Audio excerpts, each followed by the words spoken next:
The blood on her hands was not her own. It never was. Mara wiped her palms against her worn apron, the one with the frayed hem and the burn mark from the Alpha's kitchen hearth, and stared at the stone floor beneath her feet. Cold. Always cold. The Ironmoor Pack's great hall smelled of roasted venison, pine resin, and power. The kind of power that clung to the walls like smoke, thick and suffocating, the residue of decades of dominance. She did not belong here. She knew that. They made sure she knew that. Omega. The word cracked across the hall like a whip. The wine is warm. Fix it. She moved before her mind caught up with her feet. That was survival: react, comply, disappear. 3 rules she had lived by since the age of 7. Since the day they dragged her from the edge of the Blackwood forest with no memory, no family, no scent mark to claim her as anyone's. Just a small, silent girl with silver eyes. Eyes that made the pack elders uncomfortable. Eyes that made her dangerous, they said. She never understood why. Tonight, something was different. She could feel it prickling beneath her skin like static before a storm. A pressure building in her chest, not grief, not the familiar ache of loneliness, something older. Something vast. She poured the cold wine into a fresh goblet, her hand steady even as her pulse hammered. Across the hall, Alpha Cain sat at the head of the long table, broad-shouldered, cruel-mouthed, the kind of handsome that turned ugly the moment he opened his lips. Beside him, his beta, Ronan. Dark eyes. Watchful. He was the only one who had ever looked at her like she might be something more than furniture. She hated that she noticed. She hated that she remembered. Stop staring, Omega, a female voice sneered. Lyra. The Alpha's chosen. You are embarrassing yourself. Mara looked down. She always looked down. But tonight, just for a heartbeat, she did not feel like looking down. Tonight, something inside her chest cracked open. Like an egg. Like a door. Like a grave. And from the darkness inside that crack, something ancient began to breathe. She did not know yet what she carried. But it was waking up. And it was furious. Chapter 1. They called her Omega because they had no other word for what she was. In pack hierarchy, Omega was the bottom. The lowest. The one who absorbs the pack's stress, carries its grief, endures its rage. Mara had been all of those things. For 11 years. She woke before dawn in the servants' quarters, a narrow stone room behind the kitchens, shared with no one because no one wanted to share space with the girl who had no scent. That was the strangest thing about her. Every wolf had a scent. It was identity, bloodline, emotion, all compressed into something invisible but undeniable. Mara had none. She was a blank. A ghost walking in flesh. The pack used it as proof she was less than them. Scentless meant soulless, the elders said. Scentless meant broken. She dragged herself upright and pressed her bare feet to the cold stone. 4:58 in the morning. She knew without looking. Her body had learned the rhythms of this place the way a river learns the shape of its banks, not by choice, but by relentless pressure. She dressed in the dark. Simple clothes. A gray tunic that had once belonged to someone taller. Trousers that she'd hemmed herself with uneven stitches. Boots with a cracked sole that she'd lined with cloth to keep out the winter seeping through the floors. She did not look in the mirror. She had stopped doing that years ago. Not from shame, though shame had been her constant companion for a long time. She had stopped because looking made it real. Made the dark circles under her eyes real. Made the scar along her jawline real, a parting gift from Alpha Cain's ring, delivered during her 14th year when she'd spilled soup on his sleeve. She had cried that night.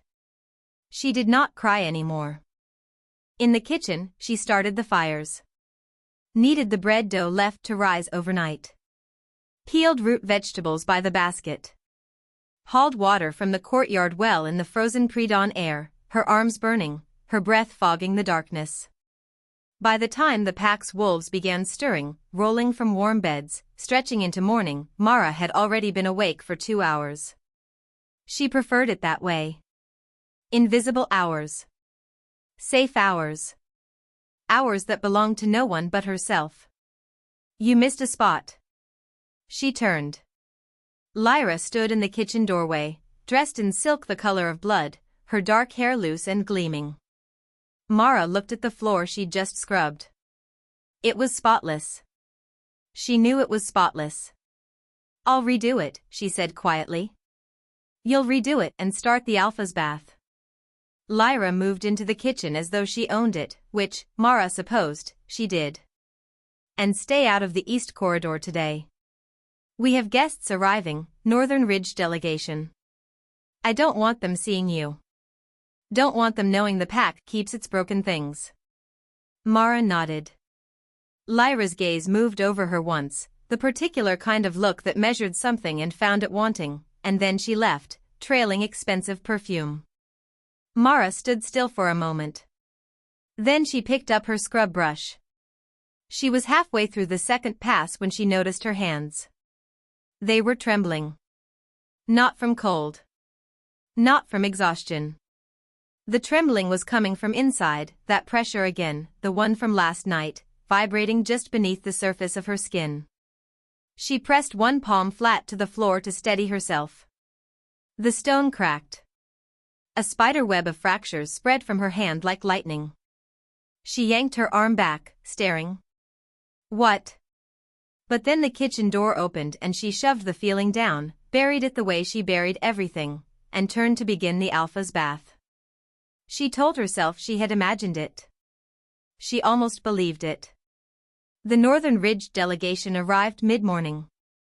Mara watched from behind the scullery door, a sliver of view, just enough to see the courtyard fill with wolves.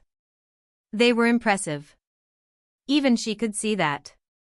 7 of them, mounted on dark horses, wearing the gray furs of their northern territory. Their lead alpha was a tall man with a scar running through one eyebrow, jaw sharp enough to cut glass. Alpha Drake of the Northern Ridge. She had heard the name. Everyone had. He was young for an alpha, 26 by the rumors, and had seized control of the Northern Ridge 3 years ago in a challenge that supposedly lasted 4 hours. 4 hours. Most challenges ended in minutes. She watched him dismount. She watched him look around the Ironmoor courtyard with the sharp, sweeping assessment of a man who catalogued threats instinctively. She watched his gaze pass over the scullery door. Pause. She stepped back from the sliver of light. He couldn't have seen me. But the pause had been deliberate. She was certain of it. She pressed her back against the stone wall and waited for her heart to slow down. It didn't. Because the pressure in her chest had spiked the moment his gaze found hers. Spiked and then bloomed, warm and violent, like something tearing open. What is wrong with me? She touched the center of her chest with 2 fingers. Beneath her ribs, something pulsed. Once. Twice. Like a second heartbeat. And then, impossibly, she heard a voice. Low. Male. Vibrating with something primal. It was not in the room with her.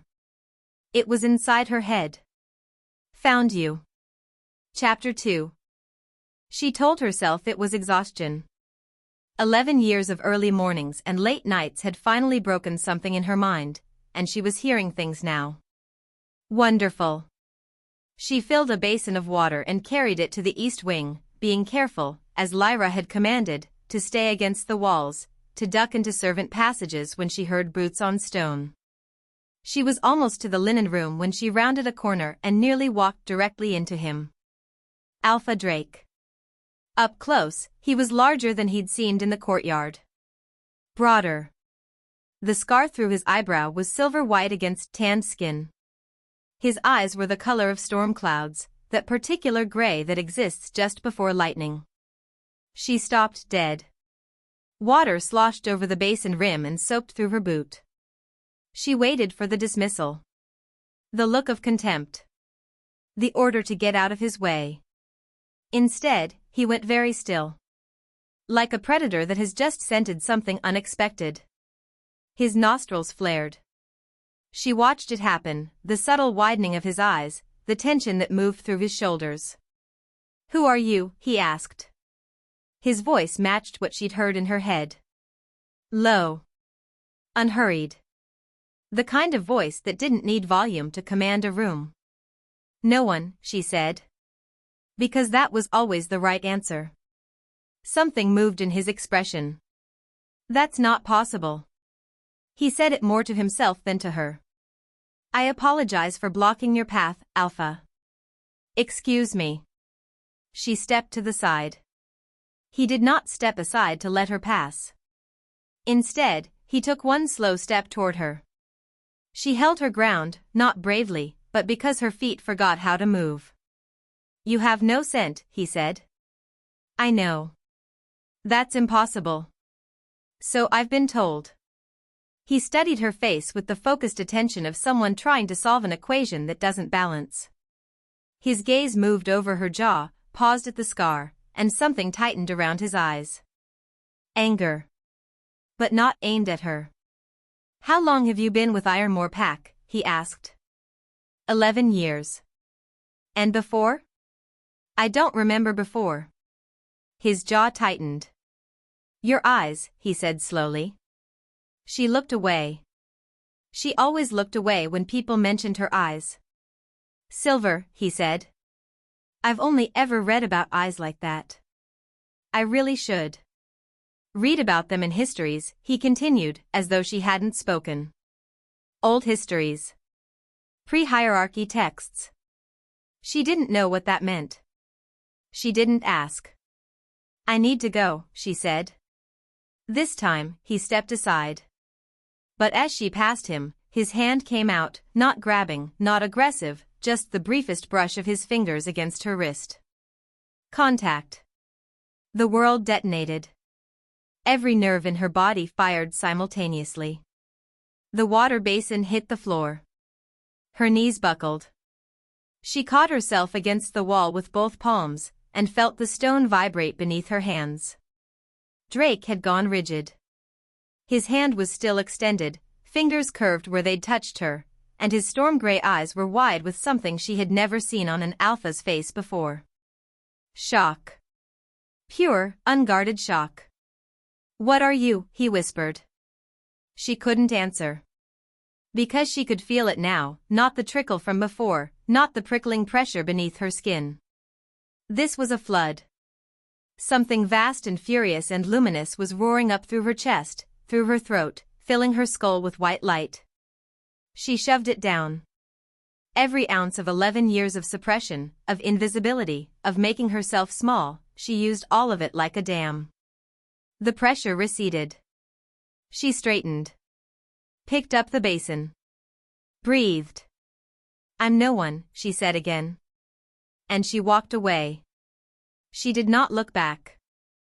But she could feel his eyes following her all the way down the corridor. And she could hear, faintly, impossibly, his pulse. Racing. The pack's mood shifted with the arrival of the Northern Ridge delegation. Mara felt it the way she always felt pack emotion, not through scent, not through the bond she'd never been given, but through something else. Something nameless. An awareness of the emotional weather around her. Tonight, the weather was volatile. Alpha Kane was performing, louder than usual at the dinner table, laughter sharper than genuine amusement, posturing for the Northern Wolves. He wanted something from this visit. A trade agreement, she overheard. Access to Northern Ridge hunting territories. Drake was polite. Measured. His response to every offer was careful and non-committal, delivered with the patience of a man who knew his leverage. Mara moved through the great hall pouring wine, her eyes down, her feet quiet on the stone floor. She passed Drake's seat. She did not look at him. She could feel him looking at her. "More wine, Omega," Alpha Kane said sharply. She moved to his end of the table. Actually, Kane said, just loud enough to carry, she's our resident nothing. Been here since she was a child. No pack, no family, no scent. He said it with the casual cruelty of a man who doesn't realize, or care, that the nothing is standing within arm's reach. We keep her because good servants are hard to find. Isn't that right, girl? Silence at the table. She felt the eyes on her. She kept her own fixed on the wine. Isn't that right? Yes, Alpha, she said. She heard a sound from Drake's end of the table. Low. Almost below hearing. But she caught it. A growl. She poured the wine and moved away before she let herself feel anything about that. But the pressure in her chest was not cooperating. It was pushing upward. Insistent. Angry on her behalf in a way she had forgotten how to be on her own. She was cleaning the hearth in the empty east sitting room when Beta Ronan found her. He was the Beta she always watched, not because she trusted him, but because he was the unpredictable variable. Everyone else in Ironmoor was predictable in their cruelty. Ronan was not cruel. That made him more dangerous, in her experience. Kindness from wolves in power was never free. The Northern Alpha, he said, closing the door behind him. His voice was low. Careful. She kept her back to him, her hands on the ash brush. What about him? He asked about you. Her hands stilled. After dinner. He pulled me aside. Ronan moved into the room, and she heard him stop a respectful distance from her. She noticed that, the distance, the lack of encroachment. He wanted to know your name. How long you'd been here. Whether you'd ever been tested. Tested for what? A pause. That's what I asked him, Ronan said. He said tested for bloodline. For lineage. Another pause, heavier this time. He said he thought you might be. The door burst open. Alpha Kane filled the frame, his face dark with irritation. There you are. His gaze moved from Ronan to Mara and back again, and a different kind of darkness moved into his expression. What is this? Checking on the prep for tomorrow's breakfast, Ronan said smoothly. The fire in this room needs to be. Get out, Ronan. Ronan left. Mara kept her eyes on the ash. She heard Kane's footsteps cross the room toward her. She went very still. The Northern Alpha has been asking about you, Kane said quietly. She said nothing. I don't know what you did or said to draw his attention. His voice was silky in a way that meant nothing good. But it ends. He's here for a trade agreement. Nothing else. You are beneath notice. Understand? Yes, Alpha. Good. He left. She waited until she heard the door close. Then she pressed one hand flat against the stone floor and let herself shake, just for a moment, before she remembered that she didn't do that anymore. She was almost in control. Almost. Until she noticed the handprint she'd left in the hearthstone. Not a surface smudge. An imprint. Stone. Solid stone. And her hand had left a mark in it like she'd pressed into wet clay. She stared at it for a long time. Then she covered it with ash. And she went back to work. But she was thinking about what Ronan had almost said. He said he thought you might be. Might be what? What is inside me? What is waking up? Chapter 3. Sleep did not come. She lay on her narrow cot in the gray hours before dawn, staring at the ceiling, listening to the sounds of the sleeping pack around her. The pressure was constant now. Not painful. But present, the way a fever is present even when you aren't shaking, a warmth that doesn't belong, a heat beneath the surface of things. At some point, she gave up on sleep. She dressed and slipped out into the corridor. She did not go to the kitchen. Instead, she went to the place she had never been permitted, the Pack library. She knew where the key was kept. She had cleaned the Elder's study enough times to memorize it, third drawer, beneath the red ledger. She told herself she was not stealing. She was borrowing the right to exist. The library smelled of old paper and tallow wax, of leather and the particular dust that accumulates around things that haven't been touched in a long time. She lit a single candle and moved between the shelves. She wasn't sure what she was looking for. She knew when she found it. Pre-hierarchy records of the great bloodlines, a volume so old the spine had cracked and been repaired multiple times with different thread. She pulled it from the shelf and carried it to the reading table. She opened it to the index. Silver-eyed wolves. C. Aurelian lineage. Her hands were not steady as she turned to the referenced page. The Aurelian bloodline, sometimes called the first blood or the root wolves, predates the establishment of the 5-pack hierarchies by several centuries. Unlike standard werewolf genetics, the Aurelian line does not follow dominance hierarchy, they exist outside it. They are neither alpha nor omega by nature. They are something older. She read faster. An Aurelian wolf carries no identifying scent because their power operates on a frequency above standard pack awareness. They cannot be perceived through ordinary wolf senses until their power activates, an event historically triggered by prolonged exposure to extreme suffering, injustice, or suppression. Her chest ached. Upon activation, an Aurelian wolf's power, called the sovereign command, overrides all pack hierarchy instinctively. Alphas, betas, and pack members in proximity experience an involuntary submission response. The Aurelian does not need to assert dominance. Dominance asserts itself. The candle flame flickered even though the air was still. In ancient pack law, the last Aurelian was said to be a woman. She was lost during the fragmenting, the wars that established modern pack territory, and the bloodline was believed extinct. She closed the book. Her hands were completely steady now. She sat in the library in the dark, in the hour before dawn, and for the first time in 11 years, she did not feel small.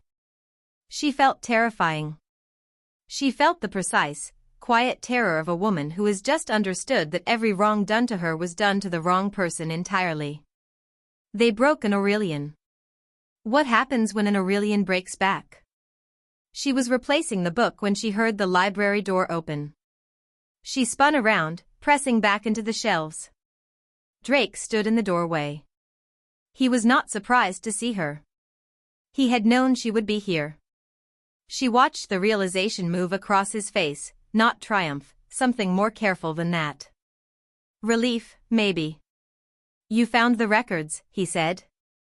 It wasn't a question. You knew. Her voice came out steadier than she expected. Yesterday. In the corridor. You knew what I was. I suspected. He came fully into the library and closed the door behind him. The silver eyes. The absence of scent. He paused, choosing words. The way the air reacted when I touched your wrist. The air doesn't react to people. The air reacts to Aurelians. He moved to the reading table, keeping distance, keeping his hands visible, deliberate, she realized. Everything he did was deliberate. I've studied the pre-hierarchy records since I was 12 years old. My grandmother believed the bloodline wasn't extinct. She was called eccentric for it. His jaw worked. She would have wanted to be alive to see this. Mara studied him. The alpha across from her was not performing. He was not managing her the way alphas managed lesser wolves. He was looking at her the way you look at something sacred that you've spent years searching for and weren't sure was real. She did not know how to receive that. She had not been looked at like that before. You growled at dinner, she said. When Kane? Yes. Why? He held her gaze. Because no one should be spoken to like that. His voice was quiet. Controlled. But underneath the control was something that vibrated the air between them. And because you deserved better. Vastly better. She looked away first. It doesn't matter now what I deserve, she said. What matters is that if this is real, if I'm what that book says, then I need to understand it before anyone else does. Agreed. Especially before Kane does. A pause. Also agreed, Drake said. Although I suspect the decision may not be entirely yours to time. She frowned. What does that mean? He hesitated for just a moment. The activation, he said carefully. In everything I've read, once it begins, once the Aurelian's power starts to wake, it doesn't wait. It doesn't hide when it's inconvenient. His gray eyes were serious. Something triggered this. In you. Recently. She thought of the cracked stone floor. The handprint in the hearthstone. The trembling beneath her skin. How long, she asked. Before it's visible? He looked at her for a long moment. Based on the historical accounts? He exhaled. Days. Maybe less. The candle went out.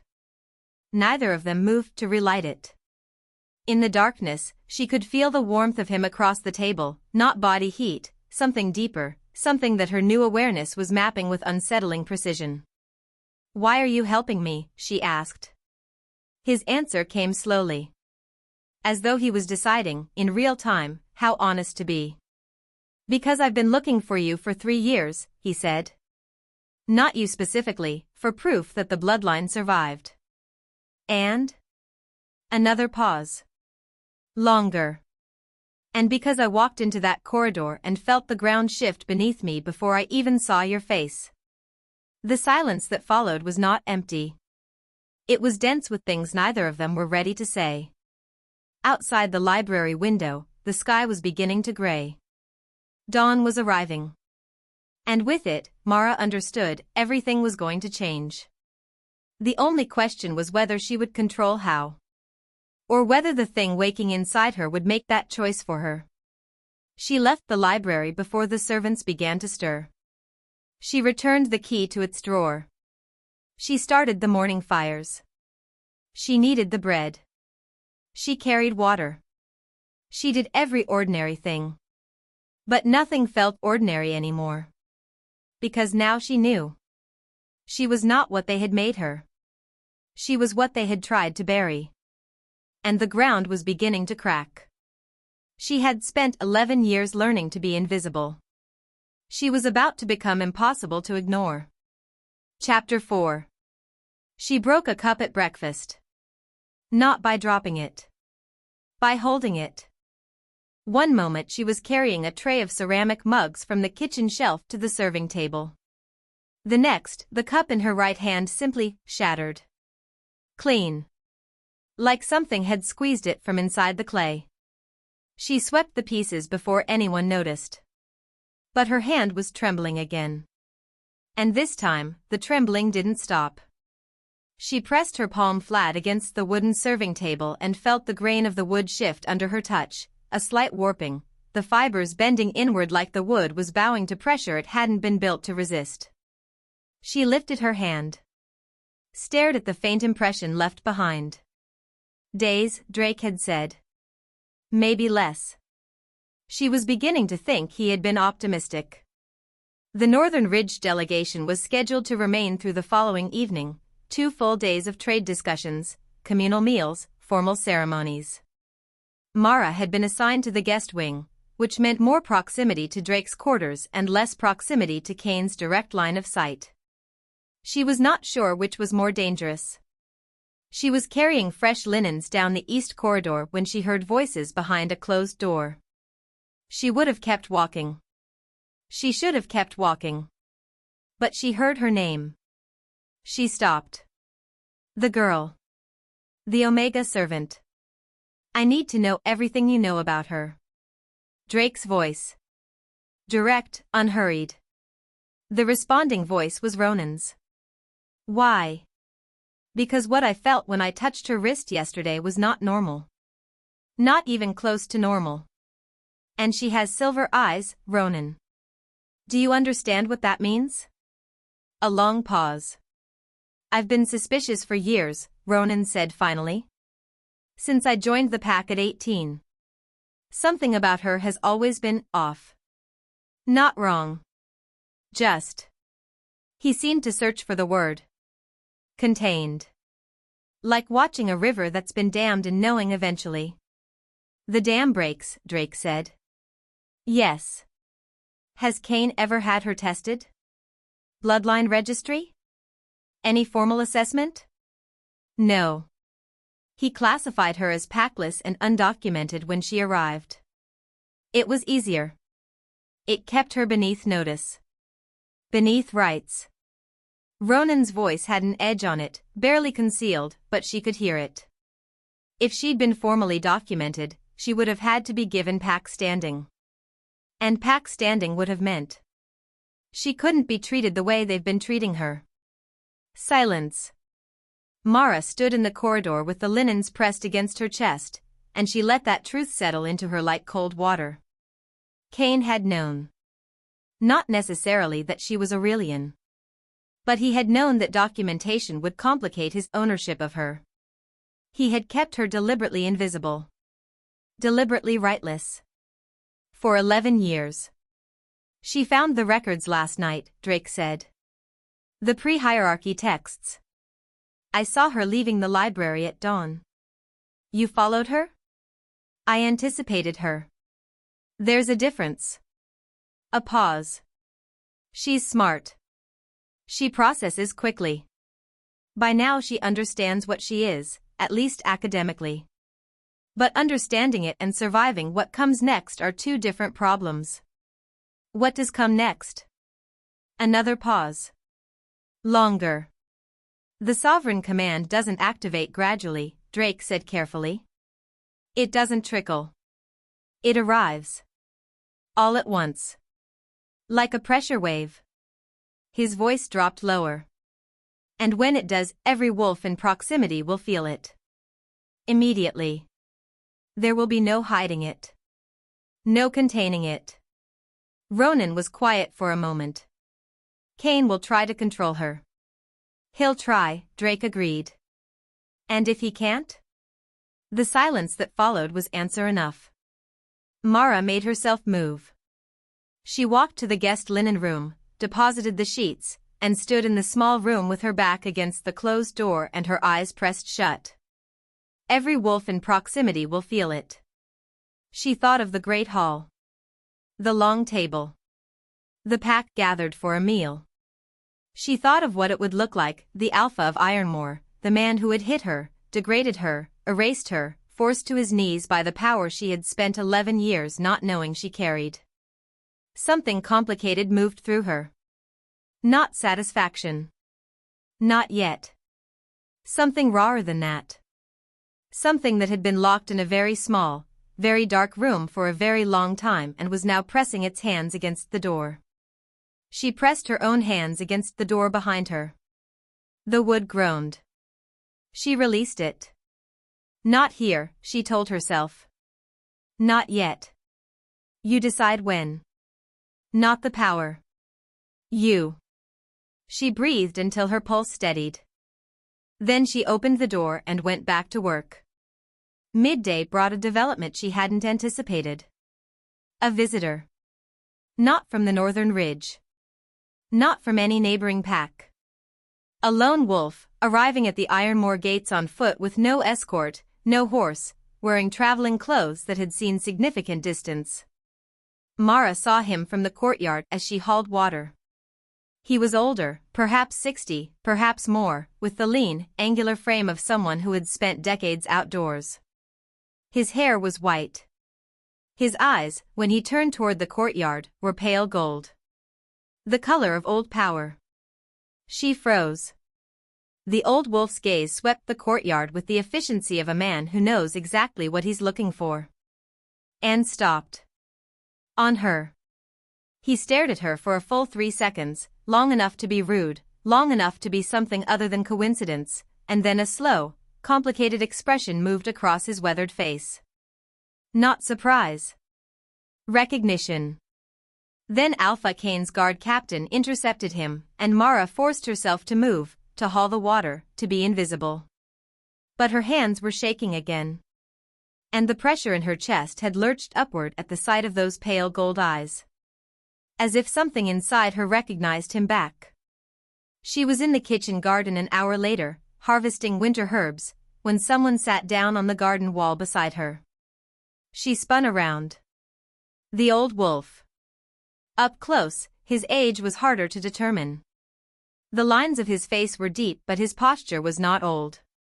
His stillness was not the stillness of exhaustion, it was the stillness of someone who has learned that movement attracts attention and attention is dangerous. She understood that stillness intimately. "Don't be afraid," he said. "I'm not afraid." Automatic response. One side of his mouth lifted. "Yes, you are. But you're also the kind of woman who doesn't let fear stop her. So I won't waste time reassuring you." He folded his hands on his knee. "My name is Aldrich. I have been traveling for 43 days. She waited. "I am the last living historian of the Aurelian bloodline," he said. The herb basket slipped from her fingers. She caught it before it hit the ground. "Barely.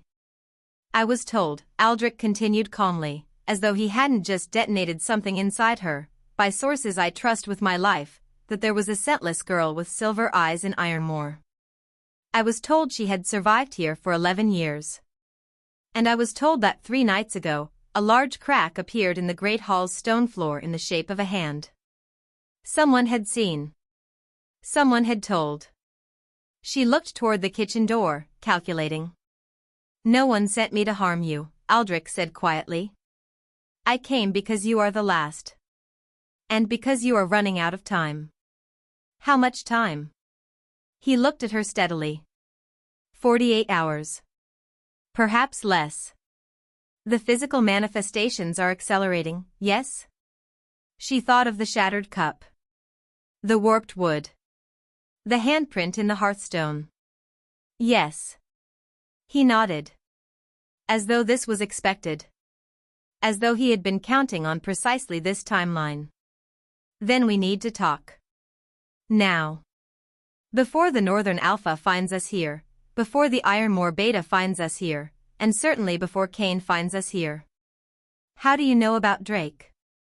Something shifted in Aldrich's expression.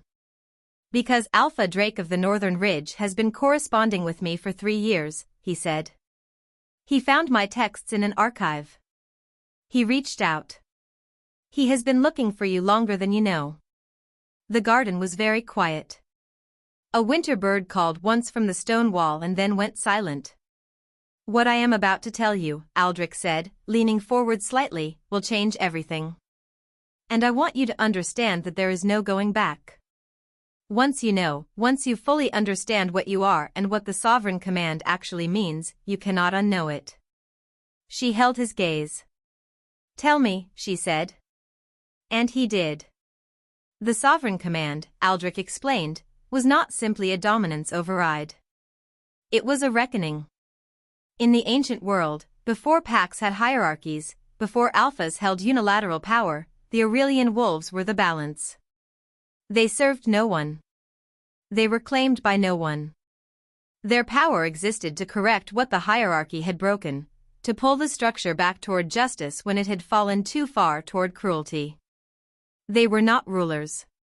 They were corrections. "The command does not make you an alpha," Aldrich said. "It makes you something the alpha structure cannot contain. You don't dominate them. You simply become the thing that all of their dominance instincts recognize as beyond their authority." She sat with that. "Like a reset," she said slowly. "Exactly like a reset." He looked at her with those pale gold eyes that she still felt she should recognize. "But here is what the books don't tell you. What only the historians know." He paused. "The command is triggered by injustice. It feeds on it. The longer it has been suppressed, and the greater the wrong that was done to the Aurelian, the stronger it is when it comes." He was quiet. She looked at him. 11 years, she said. "Yes," Aldrich said softly. She understood what he wasn't saying. 11 years of abuse, of erasure, of being treated as less than nothing. It hadn't destroyed the power. It had charged it. Like a storm that had been building for more than a decade.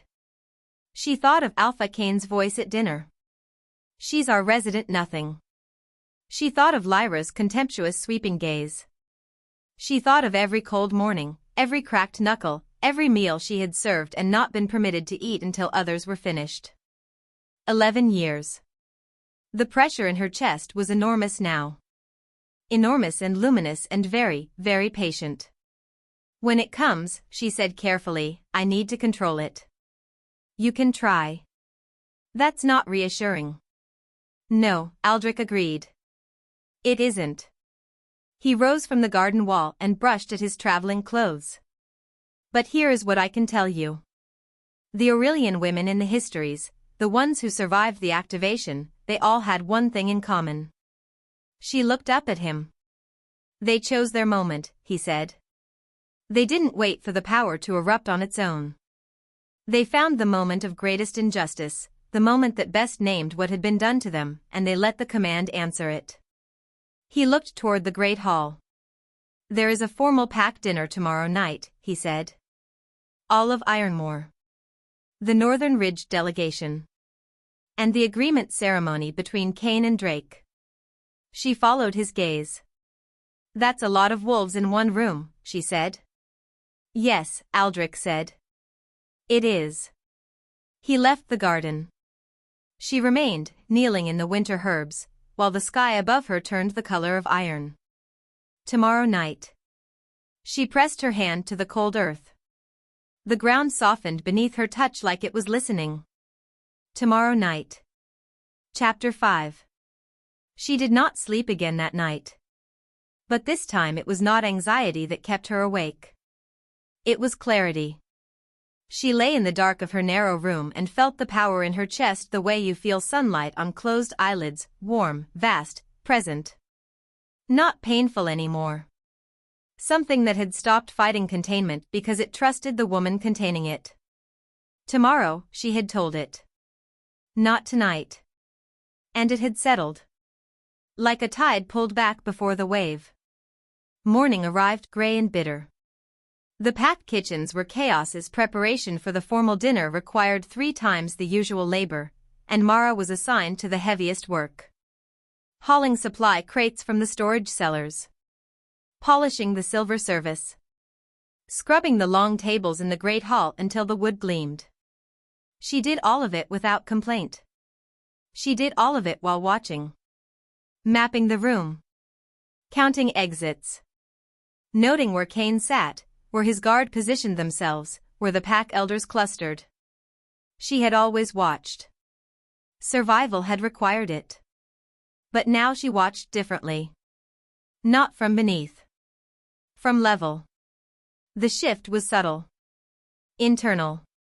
But it changed the way she moved through the space, not slower, not louder, just less apologetic. Her spine was straight. Her chin was level. "You're different today." She turned. Ronan stood at the kitchen threshold, a cup of morning tea in his hand, watching her with those careful dark eyes. "Am I?" Something changed. He came into the kitchen and set the cup on the work table, clearly not intending to leave. "I've watched you for 4 years, Mara. Since I came to this pack. You have always moved like you were apologizing for existing." She looked at him steadily. He held the look, which most wolves didn't bother to do with her. "Today you're not apologizing," he said. "Maybe I got tired of it." Something moved in his expression. Not surprise, something closer to relief, as if he'd been waiting for this sentence for 4 years and was glad to finally hear it. "I need to tell you something," he said. "What I was trying to say in the sitting room before Kane interrupted." She waited. Ronan's jaw tightened. He was deciding how far to go. "I was 12 when my mother brought me to meet an old woman in a border village," he said. A historian type. "Half mad," the pack said. "She told my mother that the old bloodlines weren't all extinct.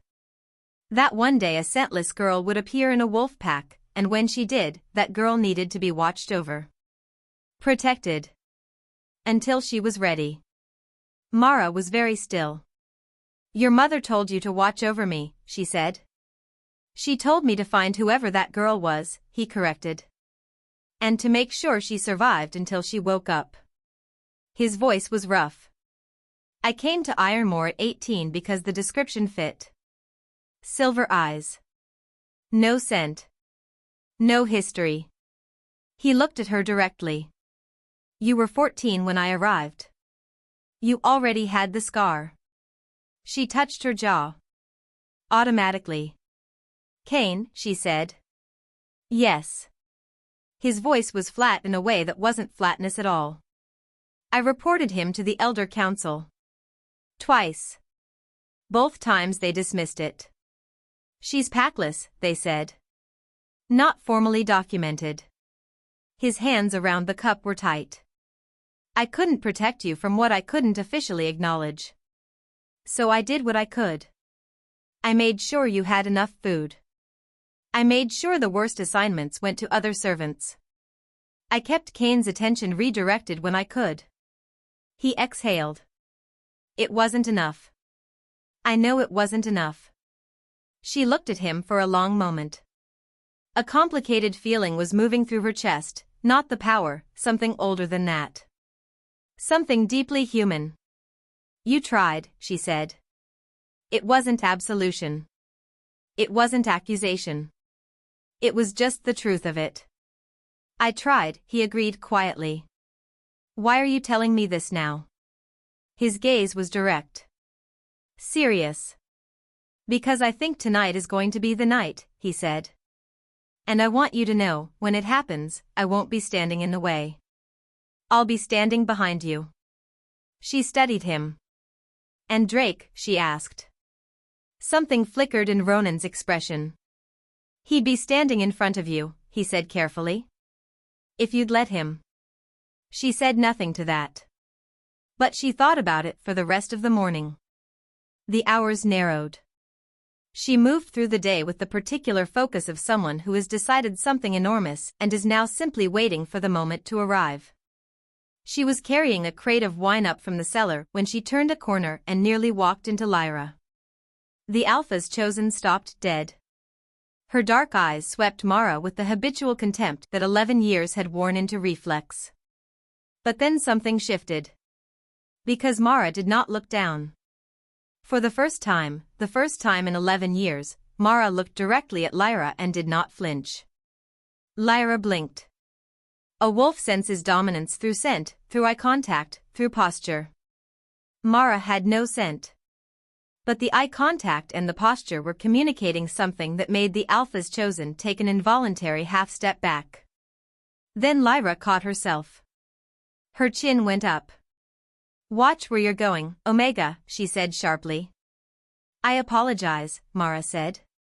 But she didn't look away. The silence between them stretched 2 seconds too long.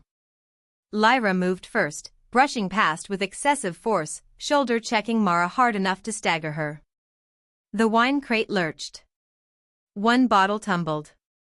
Mara caught it. Without looking. Reached out sideways at impossible speed and closed her hand around the bottle before it hit the ground. She straightened. Lyra had stopped walking. Was looking back over her shoulder. Her expression was not contempt now. It was the first edges of something more honest. Fear. Mara carried the wine upstairs. She saw Drake once more before the dinner. She was arranging place settings in the great hall, alone, the other servants having been sent to the kitchens, when she heard his footsteps on the stone behind her. She didn't turn around. She kept her hands moving, setting silverware with calm precision, and waited. He came to stand beside the table, not behind her. Her peripheral vision caught his posture, straight, still, that deliberate non-encroachment she had noticed before. Aldrich spoke to you, he said. Yesterday. In the garden. He told me. A pause. He also told me the timeline. She set a goblet at the next place. And, she said. And I want you to know that whatever happens tonight, whatever you decide, whatever you choose, the Northern Ridge stands behind it. Behind you. She stopped. She turned to look at him. Up close in the daylight streaming through the hall's high windows, he was less intimidating than her memory kept making him. Not because he was less, he was more, if anything. But the intimidation had been the wrongness of the situation. The strangeness of being looked at with such focused attention. Now it just felt like being seen. You don't know me, she said. No, he agreed. Not yet. The yet sat between them. Why did you really come to Ironmoor, she asked. Truthfully. Before you knew I was here. A pause. The trade negotiations are real, he said. But they weren't the reason I came personally. I've been visiting packs for 3 years. Any pack that had records of a scentless wolf with silver eyes. Ironmoor was the last name on my list. And if I hadn't been here? Something changed in his face. Subtle. But she was very good at reading subtle. I don't know, he said honestly. I've been asking myself that since yesterday. Since the corridor. His gray eyes held hers. I don't have a clean answer for it. I just know that when I felt what I felt when I touched your wrist. The ground shifted, she said softly. He blinked. He had said that in the library, in the dark, when he thought she might not be listening carefully. She had been listening carefully. She always listened carefully. Yes, he said. She turned back to the table. Tell your pack to be ready tonight, she said. Not for danger. But for something they have never seen before. She felt him look at her for a long moment. They will be, he said. He left the hall. She finished setting the table. And with each goblet she placed, each chair she arranged, the pressure in her chest rose 1 degree higher. Like water coming to boil. Patient and inevitable. Evening came. She dressed for service in her gray tunic and worn boots, the ones with the cracked sole. She looked in the mirror. She had not looked in the mirror in years. The face that looked back was not the face she remembered from the last time she'd checked. The dark circles were still there, the scar still ran along her jaw. But the eyes? The silver eyes were luminous. Lit from behind, like moonlight through glass. She touched the mirror's edge. The frame vibrated beneath her fingers, a low harmonic she felt in her back teeth. She lowered her hand.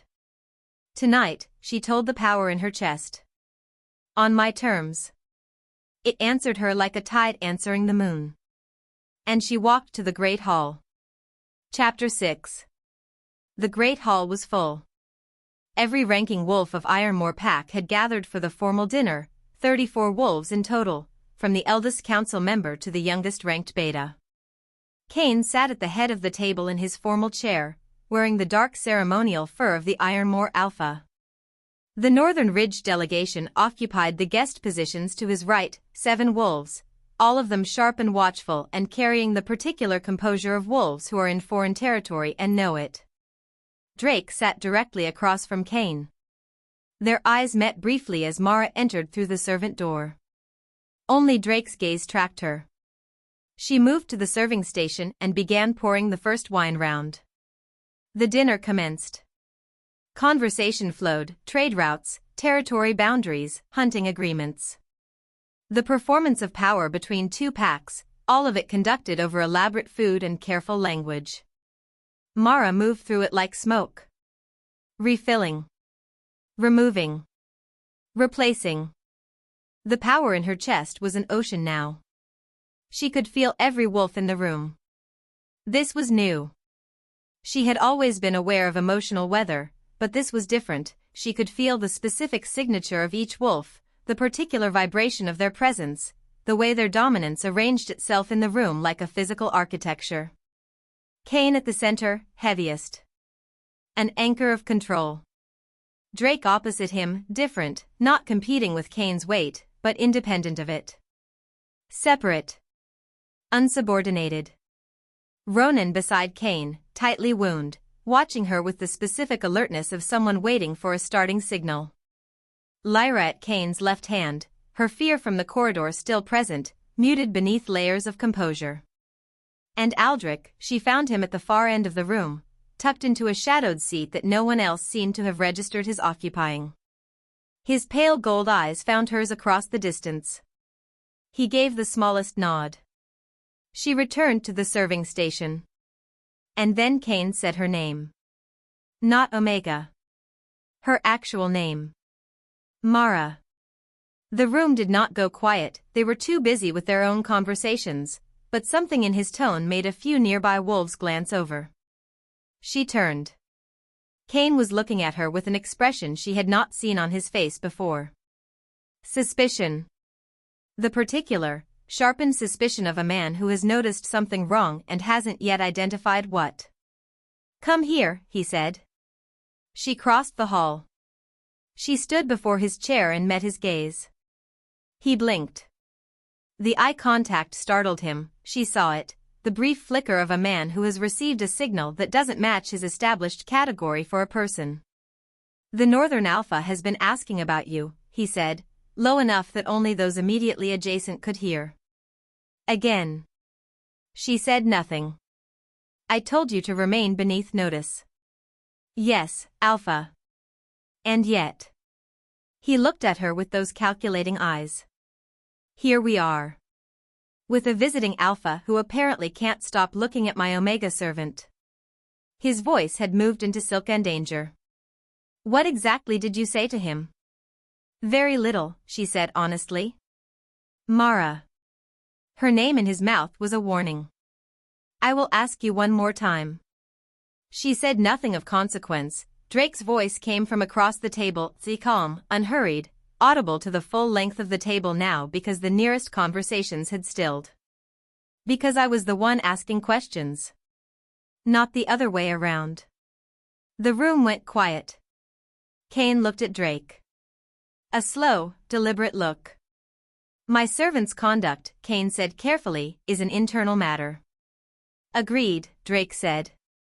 As is the proper documentation of every wolf under a pack's protection. He held Cain's gaze. I was checking the formal records this afternoon. Fascinating gaps. A silence that was not silence at all. Cain's jaw tightened. This is not the venue. She has no pack documentation, Drake said. As if Cain hadn't spoken. No bloodline registry entry. No formal standing despite 11 years of residency. Under interpack law, that constitutes. I am aware of what it constitutes, Cain said sharply. Are you? The temperature of the room had changed. Mara stood between them, equidistant from both, and felt the power in her chest rising like a tide she had promised herself she would control. Wait, she told it. Not yet. But she could feel the moment coming. The way you can feel a wave before it arrives, a drawing back, a silence, a gathering. The girl is an Omega with no provable bloodline, Cain said. His voice had recovered its authority. He was looking at the room now, not just at Drake, playing to his pack. She was taken in out of generosity. She has been fed and housed for 11 years. If the Northern Alpha has a philosophical objection to how we manage our own internal. She has silver eyes, Drake said.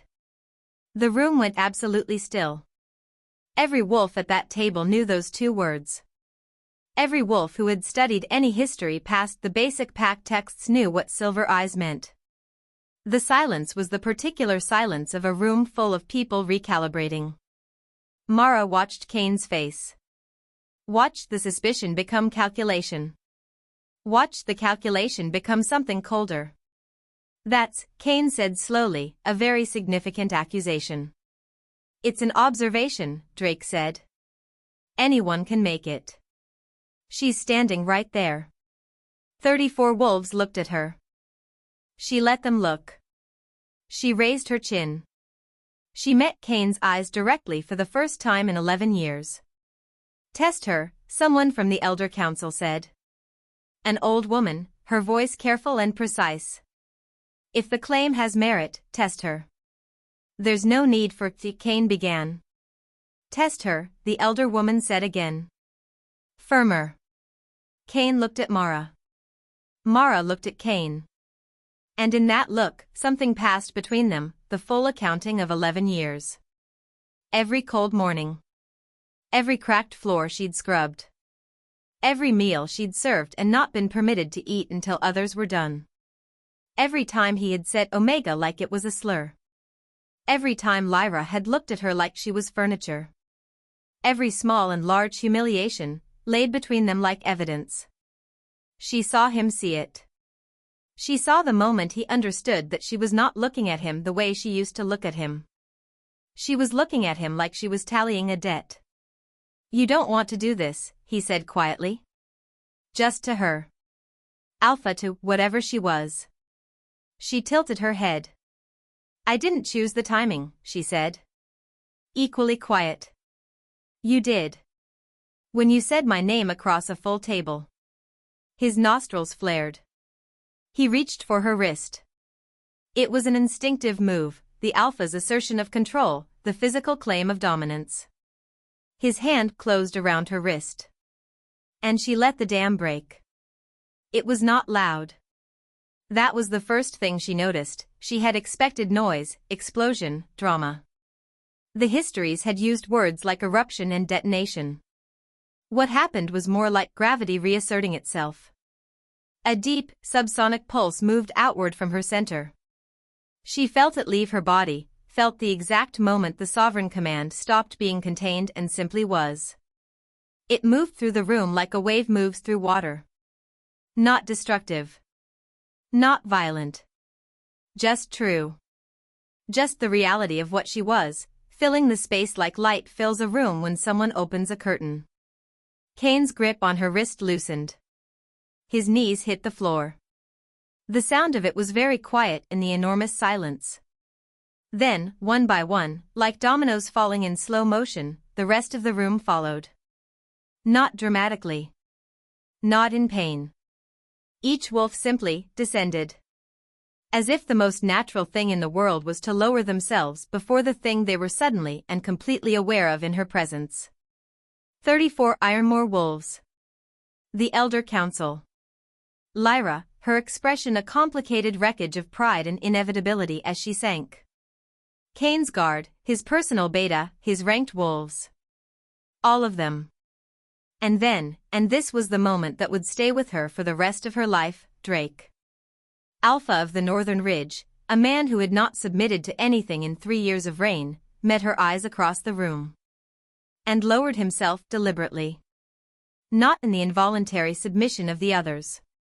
In a choice. A clear, witnessed choice. He held her gaze the entire way down. There is a difference, his eyes said, between being forced to kneel and kneeling. She understood. She held his gaze. And for the first time in 11 years, for the first time in her entire living memory, Mara felt what it was to take up the full space of who she was. It was terrifying. It was extraordinary. She stood in the great hall of the pack that had broken her, surrounded by the wolves who had stepped on her, over her, through her, all of them bowed to the floor. And she breathed. Just breathed. The power was not rage. She had expected rage. It was something older than that. Something that had no patience left for being small. The silence held. She looked at Aldrich at the far end of the room. He had not knelt, he was not a pack wolf, and the command did not reach those outside the wolf hierarchy. He was standing with his pale gold eyes bright and his hands pressed flat against the wall behind him as if he needed the support. He looked like a man watching a prediction come true. She looked back at Cain.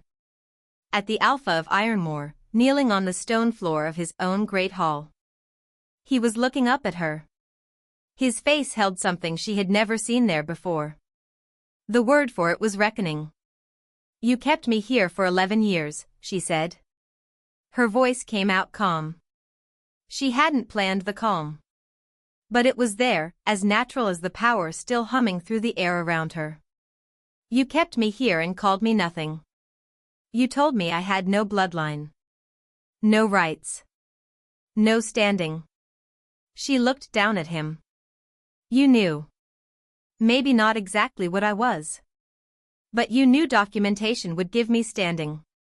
So you kept me undocumented. He said nothing.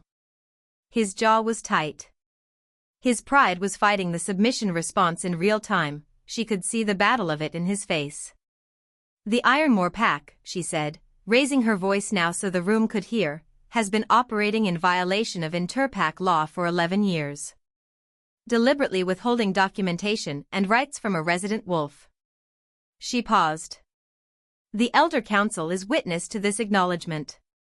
The elder woman, the one who had said test her, raised her head slightly from her bow. A cautious, assessing look. Then a slow nod. Witnessed. Mara looked back at Cain. Get up, she said. He got up. He didn't want to. She could see how badly he didn't want to. But the command was still in the room, still threading through every wolf present, and when she released them it was deliberate, it was her choice, not theirs. She released them all. The room rose. And the way they looked at her now, all of them, every Ironmoor wolf, every Northern Ridge wolf, Ronan and Lyra and the Elder Council and the Guard, was not the way they had looked at her 2 minutes ago. It would never be that way again. She knew it. They knew it. The great hall of Ironmoor Pack smelled, in that moment, of pine resin and power. But the power no longer belonged to only one person at the head of one table. She had walked into that hall as nothing. She walked out of it as the thing the hierarchy could not contain. And behind her, in the doorway of the great hall, Alpha Drake of the Northern Ridge watched her leave. And he was smiling. The particular smile of a man who has been looking for something for 3 years and has finally, completely, found it. Asterisk she didn't take the room. Asterisk the room finally recognized her. Asterisk there is a difference.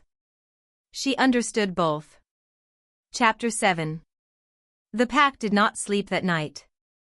She could feel it. Not through walls, not through doors, through the same awareness that had bloomed in the great hall and hadn't fully receded. A low, persistent hum of 34 wolves processing something their instincts understood before their minds caught up. Everything had changed. The hierarchy was the same on paper. Cain was still the recorded alpha of Ironmoor. The Northern Ridge delegation still occupied the guest quarters. The kitchen fires still needed lighting. But the architecture of the room had shifted. The way furniture shifts after an earthquake, everything technically in place, but nothing sitting quite right anymore. Mara sat on the stone floor of the kitchen garden. Not because she was tired. Not because she was overwhelmed. Because the cold ground against her palms was grounding in the most literal sense, she could feel the earth beneath her, solid and old and deeply indifferent to pack politics, and that indifference was exactly what she needed. She breathed. The power had receded to its resting state, that warm pressure beneath her ribs, present but not urgent. Sleeping between tides. She heard footsteps in the garden and recognized them before she turned. You should be sleeping, Aldrich said. So should you. He lowered himself to sit on the garden wall with the careful precision of a man whose bones have opinions about stone seats in winter. How do you feel? He asked.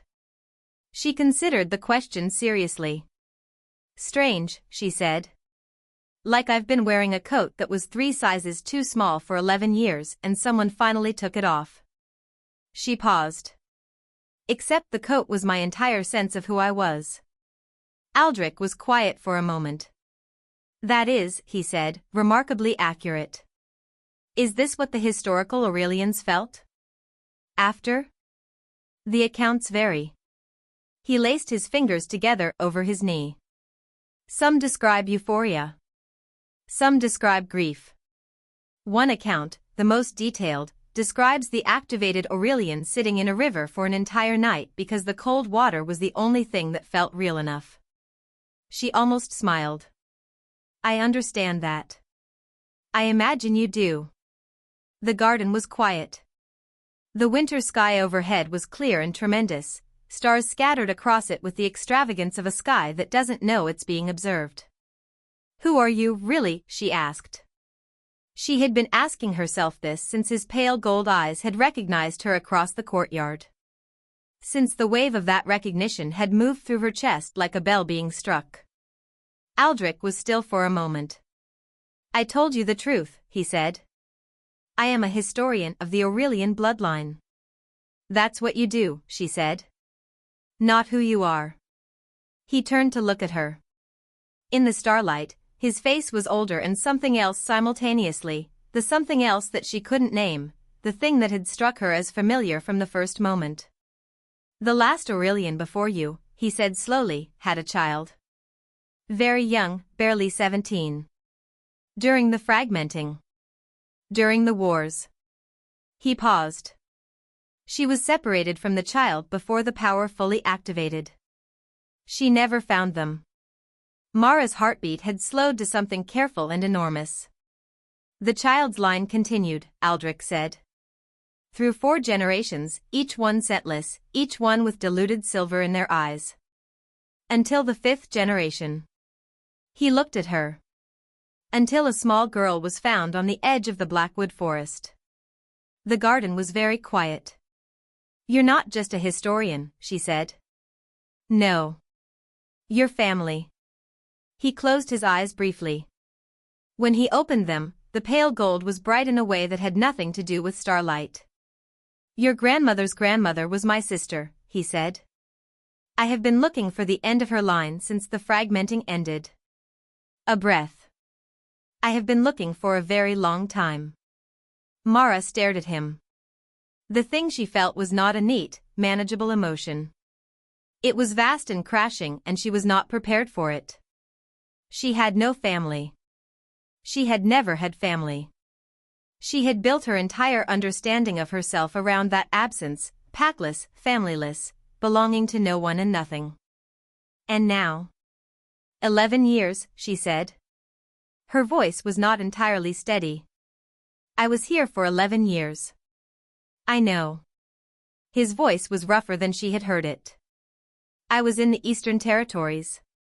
I received word of a scentless girl in Ironmoor 2 months ago. I came as fast as I could. 2 months. She had been 2 months away from not being alone. For 11 years. She pressed the back of her hand to her mouth for a moment.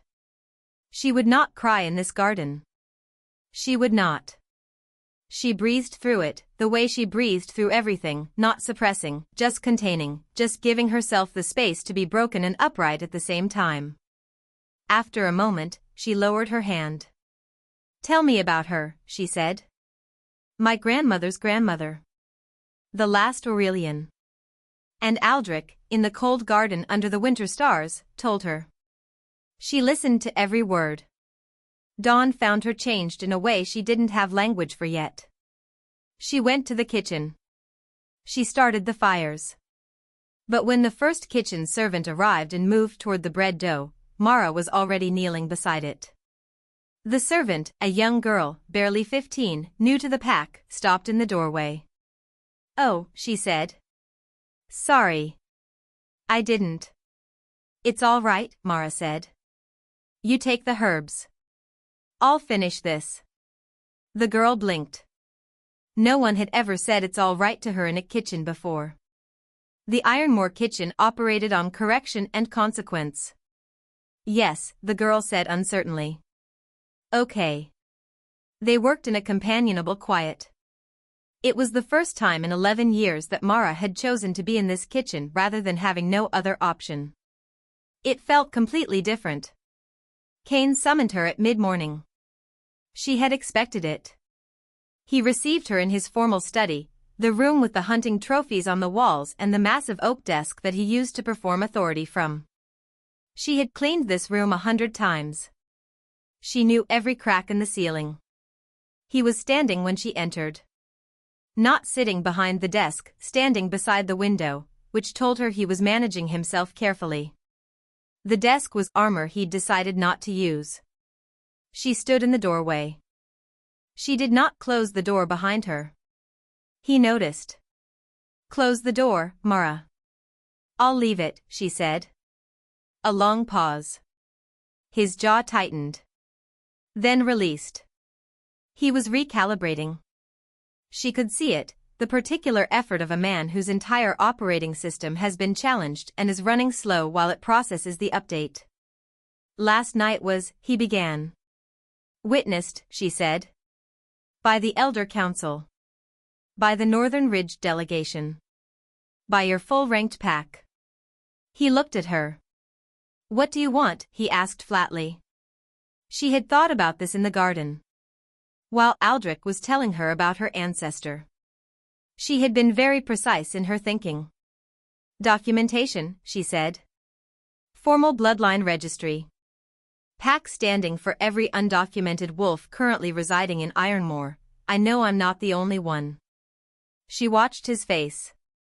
A formal acknowledgement before the Elder Council of the violations committed during my residency. Not a private acknowledgement. A formal one. You're asking me to. I'm telling you what I require, she corrected quietly. In exchange for my cooperation in the trade agreement with the Northern Ridge. He stared at her. You have no authority over the trade agreement. Alpha Drake will not sign an agreement with a pack under active investigation for interpack law violations, she said. He told me so this morning. She had not spoken to Drake this morning. But she was quite certain she was correct. Kane's expression cycled through several things in rapid succession. She watched it all. You think you can walk in here, he said slowly, after 11 years? After 11 years, she agreed. Yes. I do. He looked at her for a long time. She looked back. The scar on her jaw was in his eye line. She let it stay there. Finally, Kane turned back to the window. His hands were clasped behind his back. His knuckles were white. I'll speak to the Elder Council, he said. It was not an apology. She did not expect an apology. But it was a beginning. By noon, she said. She left the door open when she walked out. Chapter 8. The Elder Council convened at noon in the round chamber. Mara had never been permitted in the round chamber. She walked in and took a seat at the table. No one told her to leave. Kane sat across from her, his formal alpha chain around his neck, his expression arranged into something careful and neutral. The 5 Elder Council members arranged themselves between them like a judicial bench. The elder woman who had called for the test the night before, her name was Senna, Mara had learned, sat at the center.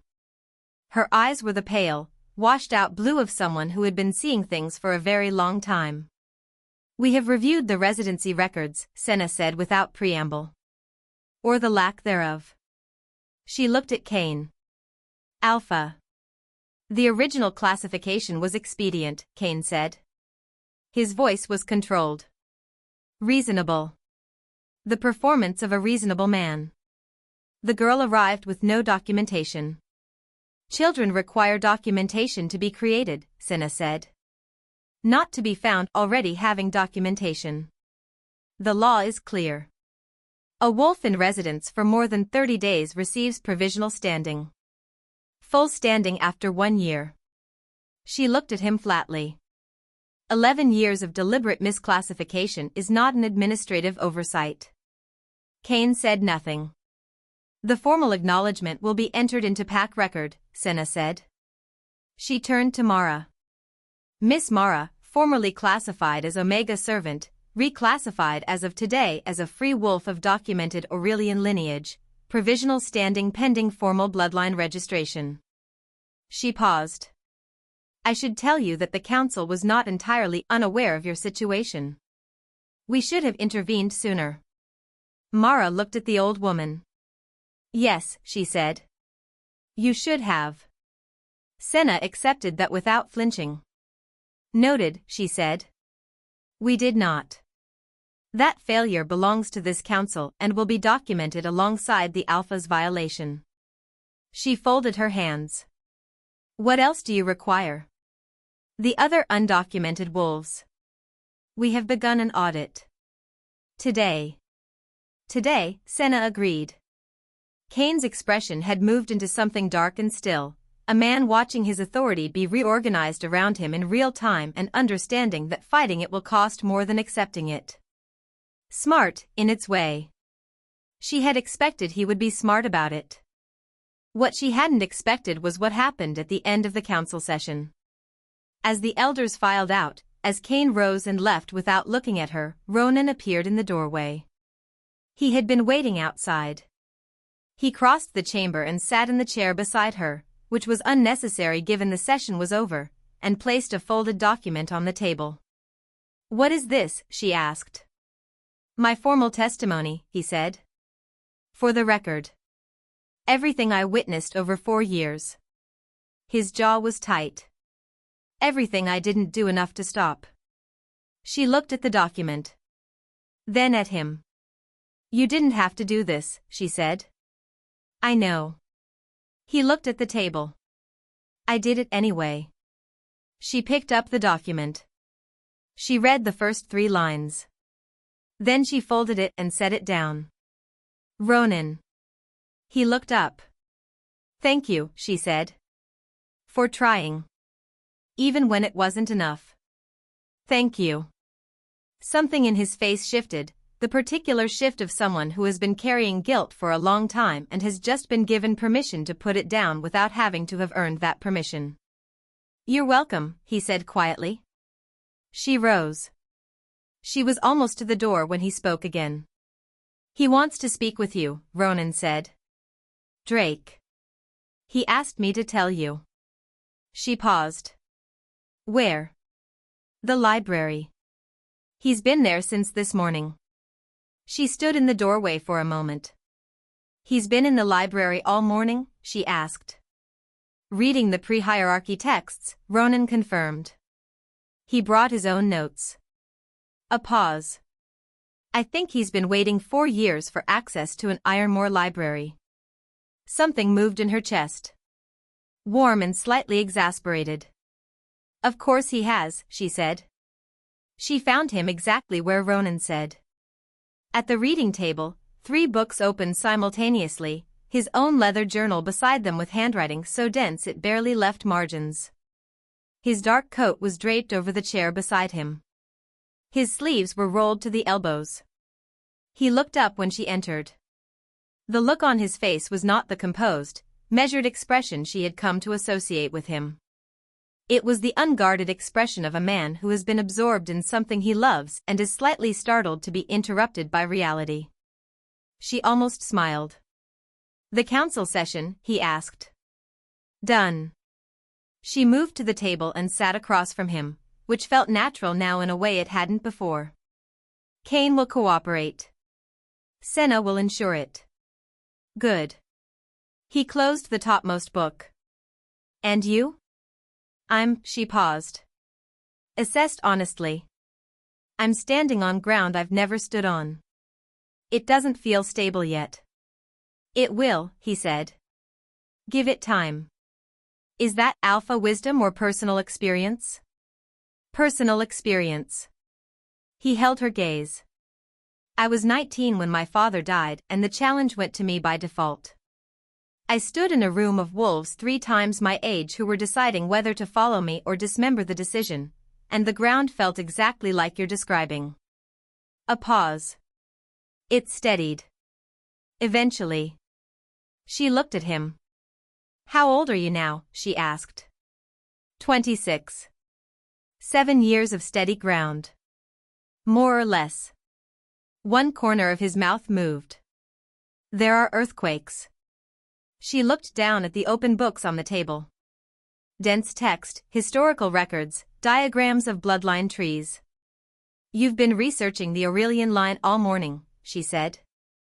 "I've been researching what comes next for an activated Aurelian," he corrected. "There's a difference." She looked at him. "What does come next?" she asked. He was quiet for a moment. Then he turned the leather journal to face her and slid it across the table. She looked at the page he'd marked. His handwriting, dense and exact, had copied a passage and then annotated it heavily in the margins.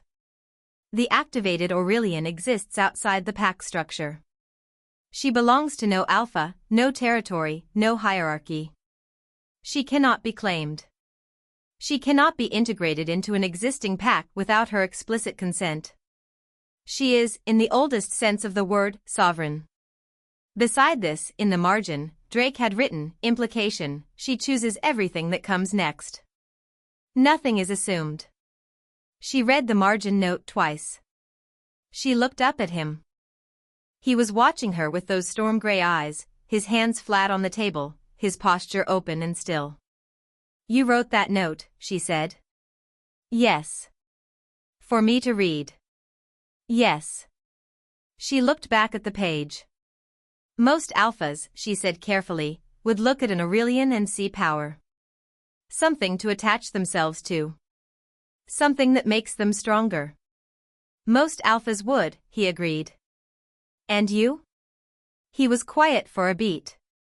I see a woman who has been told for 11 years that she belongs to a structure that was abusing her, he said. The last thing I intend to do is present her with another structure and suggest she belong to that instead. She was very still. The thing in her chest was warm in a way that had nothing to do with the sovereign command. Then what are you presenting? She asked. He held her gaze. A choice, he said. Whatever shape you want it to take. The library was quiet around them. Old books and tallow wax and the particular intimacy of two people who have been circling something important for 3 days and have finally come to rest in the same place. Tell me about the Northern Ridge, she said. He did. He talked for an hour about the territory, the wolves, the way he ran the pack, the problems he hadn't solved yet, the things he was proud of. He talked the way she suspected he rarely talked, without performance, without the management of image, just the honest account of a life. She listened. She asked questions. She told him about Aldrich. About sitting in the garden under the stars and learning she had family for the first time. He listened to that with his full attention and said nothing until she was finished, and what he said when she was done was simply, good. One word. Exactly the right one. They were still talking when the light through the library window moved from afternoon to early evening. She noticed it first. She stood to leave. He stood as well, automatically, then caught the automaticity of it and looked slightly surprised at himself. She noticed. It warmed her in a way she filed away carefully. Tomorrow, he said. The delegation leaves tomorrow afternoon. The agreement will be signed, she said. Tell me the terms. I'll ensure Kane honors them. He looked at her for a moment. You don't have to manage his agreements for him, he said. I know, she said. But it's faster, and I'll be in the room anyway. His expression was doing something complicated that resolved, after a moment, into something that looked very much like admiration. She walked to the library door. Mara. Her name and his voice sounded nothing like it had in Kane's. She turned. Aldrich will return with me to the Northern Ridge, he said. He told me this morning. He wants to be in territory where the pre-hierarchy records are better preserved. She understood what he was not saying. Where you might want to access them. And the invitation extends further, she said. It extends as far as you want it to, he said. She held his gaze. Then she nodded, once, and left the library. She walked the corridor slowly. She touched the cold stone wall with one hand as she walked, feeling the familiar texture of Ironmoor's bones beneath her palm. She had thought of leaving 100 times in 11 years. She had never had anywhere to go. Now she did. The thought sat in her chest beside the warm hum of the power, two unfamiliar things learning to share space. She was almost back to the kitchens when Lyra stepped out of a side corridor and blocked her path. Mara stopped. Lyra looked different.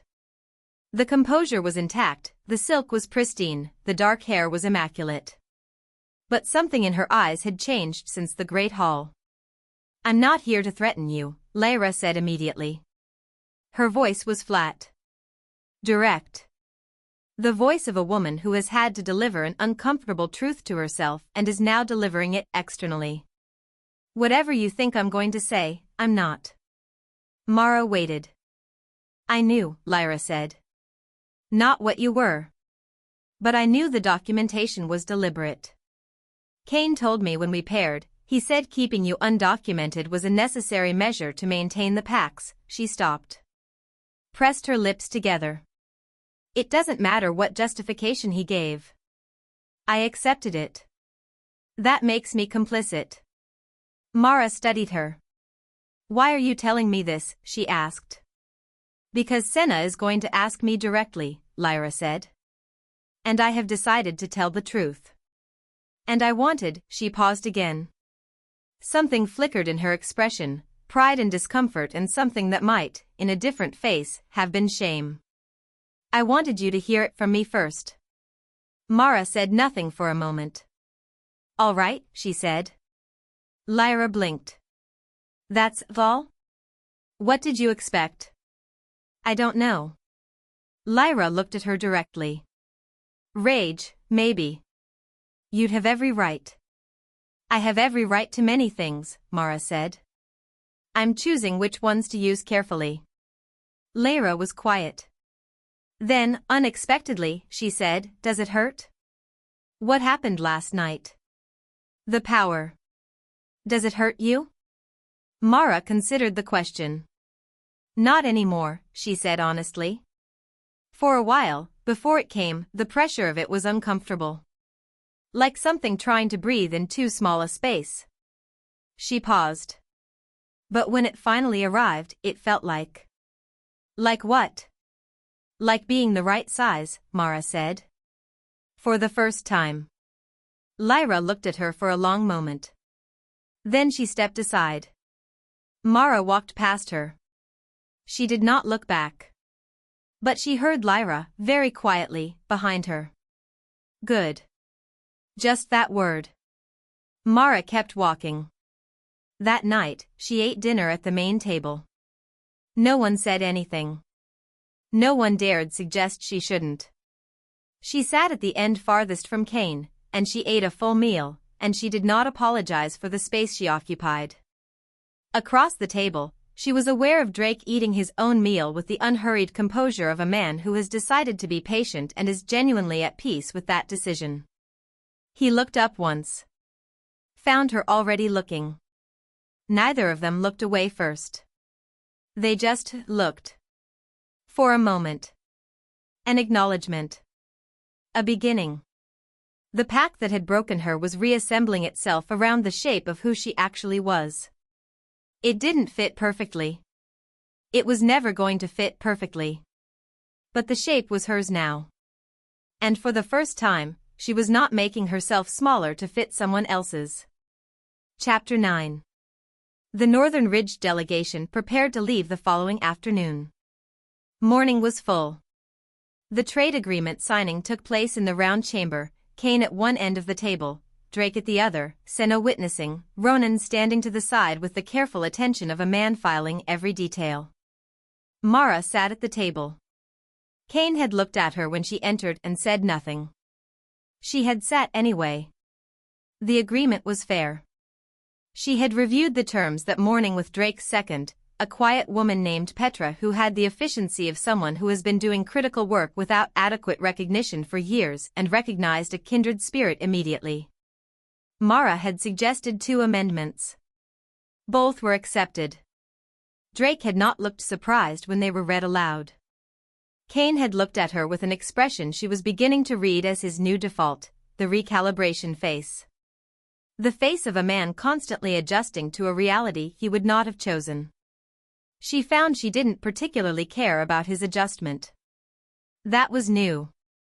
For 11 years, his comfort had shaped her every movement. Now it simply wasn't her problem. After the signing, she found Aldrich in the courtyard. He was preparing for the road with the efficiency of a man who has been traveling for 43 days and has strong opinions about how to pack for travel. She stood beside him and watched him check the straps on his pack. "You're going back with them," she said. "The Northern Ridge Archive," he confirmed. 2 centuries of uncatalogued pre-hierarchy documents. It's honestly unconscionable that they've sat untouched. He looked at her sideways. "You could come." "I know. You haven't decided yet." "I'm deciding now," she said. He was quiet. Patient. She looked around the Ironmoor courtyard, the grey stone walls, the heavy gates, the familiar geometry of a place that had contained her for so long it had started to feel like the shape of the world. She thought about what Aldrich had told her in the garden. About her ancestor, a 17-year-old girl, separated from her child, never finding them. A line that had continued anyway, for generations of scentless wolves with diluted silver eyes, carrying something they didn't understand toward a 5th generation who would. She thought about the kitchen garden where she'd hidden for safe hours in the pre-dawn dark. The library she'd broken into in desperation. The cracked stone she'd covered with ash. She thought about Drake in the library, sleeves rolled, journal full of careful notes, turning the page to face her. She chooses everything that comes next. Nothing is assumed. "There's something I need to do first," she said to Aldrich. "Before I go anywhere." "What?" She turned from the courtyard. "I need to say goodbye to this place properly," she said. "Not to the walls. Not to the pack. To the version of me that survived here." Aldrich was quiet for a moment. "Take your time," he said. She went to the kitchen first. Stood in the doorway of the room she had entered every morning before dawn for 11 years. The fires were burning. The bread dough was rising. The scent of wood smoke and yeast and cold stone hung in the air. She stepped inside. She walked to the hearth, her hearth, the one she'd lit 1,000 mornings, and crouched before it. She placed her hand flat on the stone beside it. The stone was warm. She pressed her palm there and let herself feel everything she'd felt in this room, the cold, the exhaustion, the small mercies of a cup of broth before the household woke, the rhythm of work that had kept her sane when everything else tried to break her. She had survived here. That mattered. She had been hurt here. That also mattered. Both things could be true. She rose. She walked to the servants' quarters. Her narrow room was exactly as she'd left it, the cot, the folded blanket, the small wooden box beneath the bed that held everything she owned. She picked up the box. Inside, a piece of cloth she'd used as a bookmark for years. A smooth river stone she'd found in the courtyard drain that was exactly the right weight for her palm. A stub of candle. A letter she'd never sent because she'd had no one to send it to. She took the letter out. She looked at it for a moment.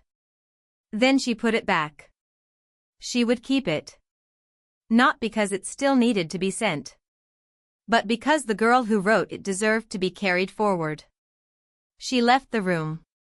In the corridor, she passed the place where the wall was slightly darker, where she'd leaned her forehead against the stone on her hardest nights, leaving an invisible mark of all the tears she hadn't allowed to fall.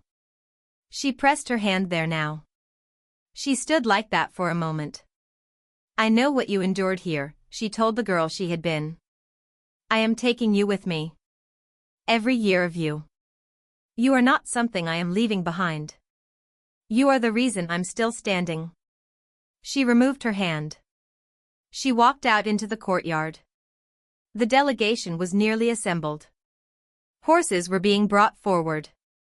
Northern Ridge wolves were mounting with the practiced efficiency of people accustomed to long roads. Drake was speaking with Petra. He saw Mara emerge from the pack house. He said something brief to Petra and crossed the courtyard. He stopped a few feet from her. He looked at her with those serious storm gray eyes and did not ask the question out loud. He waited for her. She looked at him. She had decided, in the narrow room, on her knees beside the cot. She had decided on the way out. "The Northern Ridge," she said. "For now." Something in his expression shifted, relief was there, but carefully managed. As if he was aware of how much pressure the relief implied and didn't want to burden her with it. For now, he agreed. "I'm not joining the pack," she said clearly. "I'm visiting the archive. Consulting with Aldrich. That's what this is, initially." "Understood. And I make my own decisions about what it becomes." "Always," he said. She studied him. "You're very agreeable," she said.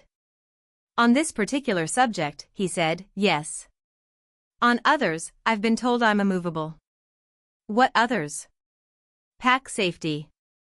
Fair treatment of every wolf in my territory." He paused. "And apparently, once I've decided something is worth looking for, I'm constitutionally incapable of giving up." She held his gaze. 3 years, she said. 3 years, he confirmed. The word "why" was on her lips. She had asked it before, in the library, the first night. He had given her part of the answer. But she wanted the full answer now. She wanted it honestly. "Why?" she said. He was quiet for a moment. Not evasive. Gathering words for something that resisted easy language. "My pack runs on a principle my grandmother gave me," he said at last. "Every structure exists to serve the wolves inside it. The moment the structure starts serving itself instead, the moment the hierarchy becomes the point instead of the wolves, something is broken." He paused. The Aurelian bloodline, in everything I read, was the correction mechanism.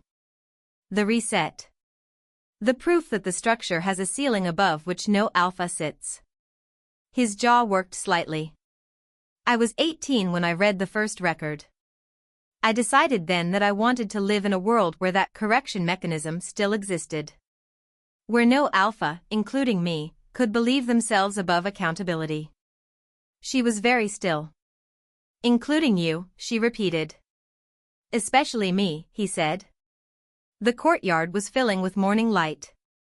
Around them, the practical work of departure was happening, horses stamping, bags being strapped, Aldrich climbing onto his horse with the expression of a man settling into something comfortable. Mara looked at all of it. She looked at the Ironmoor gates. She looked at Drake. "All right," she said. He did not ask what she meant. He understood. He turned toward the horses. She fell into step beside him. She was not walking behind him. She was not walking in front. She was beside him, which was, she realized as they reached the horses, as a groom brought forward a gray mare that Drake apparently had arranged without her asking, exactly where she intended to remain. Beside. Not above, not below. Beside. She looked at the mare. The horse turned its head and looked back at her with enormous, unhurried dark eyes. She put her hand on the horse's neck. The mare did not shy or startle. She leaned into Mara's hand. "She likes you," Drake said. "Animals don't have the same hierarchy response," Mara said. "She's not reacting to the command." "No," he agreed. "She's just reacting to you." Mara looked at the horse for a moment. Then she put her foot in the stirrup and mounted. She was not a practiced rider. She had not been permitted horses. But her body found the saddle with the instinctive ease of someone who has spent years developing physical confidence through necessity. From horseback, the Ironmoor courtyard looked different. Smaller. She looked at the great hall doors. Kane was standing in the doorway. He watched her, his face arranged into neutral, his hands at his sides. She looked at him. She did not look away first this time. She did not look away at all. After a long moment, Kane dropped his gaze. She turned her horse toward the gate. Behind her, the Ironmoor delegation, Senna among them, and Ronan, and the young kitchen girl who had made room for her at the hearth, watched from the courtyard. Ronan raised one hand. She met his eyes and nodded. Then she rode through the Ironmoor gates into the winter morning beyond. The sky was enormous. The road ahead was long and cold and entirely open. She breathed the outside air, pine and frost and the clean sharpness of moving wind, and something in her chest expanded to fill all the space it had always deserved. The power hummed beneath her ribs. Content, for now. Patient for what was coming next. She rode. She did not look back. Not from coldness. Not from pride. But because for the first time in 11 years, the most interesting direction was forward. And she was not going to waste a single moment of it looking behind her. Asterisk, she left the only home she had ever known. Asterisk, and she did not feel loss. Asterisk, she felt the particular freedom of a woman who has finally stopped mistaking her cage for her life. Chapter 10. The northern ridge was 3 days' ride from Ironmoor. 3 days of open road, pine forest, frozen rivers, and sky so wide it felt like an argument against every small, contained thing she had ever been forced to accept as the size of her world. She had never ridden for 3 days. She had never ridden for 3 hours. By the end of the first day, her legs ached in a way that was entirely unfamiliar and almost enjoyable, the clean, honest pain of a body doing something new rather than the dull, accumulated ache of a body doing the same hard things indefinitely. The delegation made camp at dusk on the first night, in a clearing beside a frozen stream. She set up her own bedroll. No one suggested she shouldn't. No one suggested she should do it differently. The normalcy of that, the quiet, unremarkable normalcy of simply being a person in a group of people doing ordinary camp tasks, was so foreign it sat strangely in her chest. She kept waiting for the correction. For someone to say, not you, you go elsewhere, you do the harder work, you eat last. It didn't come. Petra handed her a bowl of stew from the common pot with the brisk efficiency of someone who has never considered not doing so, and moved on to the next person. Mara held the bowl. She ate first. It tasted like, she searched for the word. Normal. Just normal food, at a normal time, with normal people. She had to press her lips together for a moment to manage what that normalcy did to her. Drake rode beside her for the first half of the second day. He did not fill the silence with performance. That was the thing about him she kept noticing, he did not perform. Most alphas performed constantly, a continuous broadcast of authority and relevance. Drake simply was present. Quietly, attentively, genuinely present. Ask me something, she said at one point. He glanced at her. I don't want to interrogate you, he said. You're not interrogating. You're curious. I can feel it. She paused. The awareness I have, since the command. I can feel the emotional register of wolves around me more clearly than before. Always? When I'm not actively blocking it. He absorbed that. Is it, he seemed to choose the word carefully. Intrusive? Sometimes. She looked at the road ahead. Right now it's useful. It tells me you have about 14 questions you're choosing not to ask. A pause. 15, he said. She almost smiled. Ask one, she said. He was quiet for a moment. The girl you were before you knew, he said. The one who woke at 5 in the morning and lit fires and made herself invisible. Do you miss her? She had not expected that question. She had expected something about the power. About the bloodline. About what came next. Not that. She rode in silence for a moment. No, she said slowly. But I carry her. There's a difference. He nodded. As if he understood that distinction from the inside. Who do you carry? She asked. He was quiet for long enough that she thought he might not answer. A 19-year-old boy, he said, who stood in front of his father's pack the day after his father died and had no idea whether he was going to be enough. He paused. Who spent the first year of his alpha reign waking up at 3 in the morning convinced he'd made a catastrophic error somewhere and just hadn't found it yet. She looked at him. He was looking at the road. Did you, she asked, make a catastrophic error? Several small ones, he said. Nothing I couldn't correct. A beat. I got very good at correcting quickly. Is that a skill or a compulsion? He looked at her then. Something in his expression shifted, surprised and then amused and then something warmer that he reined in with practiced restraint. Both, he said honestly. She looked forward again. They rode in comfortable silence for a while. The pines were getting taller as they moved north. The air was colder and cleaner. She could feel the territory change beneath the horse's hooves, the particular density of land that knows it belongs to something. The pack, she said. The Northern Ridge wolves. They know you were looking for an Aurelian? My senior wolves do, he said. They've known for 2 years. And they agreed with it? They agreed with the reasoning. He paused. Petra thought I was romantic about it. She was probably right. She glanced at him. Romantic, she repeated. He looked straightforward. Idealistic, he amended, very precisely. She let him have the amendment. But she filed the original word carefully. They stopped at a border outpost on the afternoon of the second day, a way station maintained by the Northern Ridge for patrols and traveling wolves. The 2 wolves stationed there greeted Drake with the easy familiarity of people who genuinely like their alpha and aren't performing it. Then they saw Mara. She watched the recognition move across the younger one's face, the silver eyes, the awareness of what those meant, and braced for whatever came next. What came next was the younger wolf, barely 20 from the look of him, standing up very straight and saying with complete sincerity.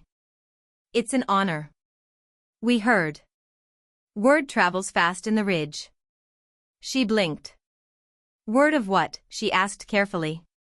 That he found you, the young wolf said, with a nod toward Drake. That the bloodline's real. His enthusiasm was unguarded and slightly overwhelming.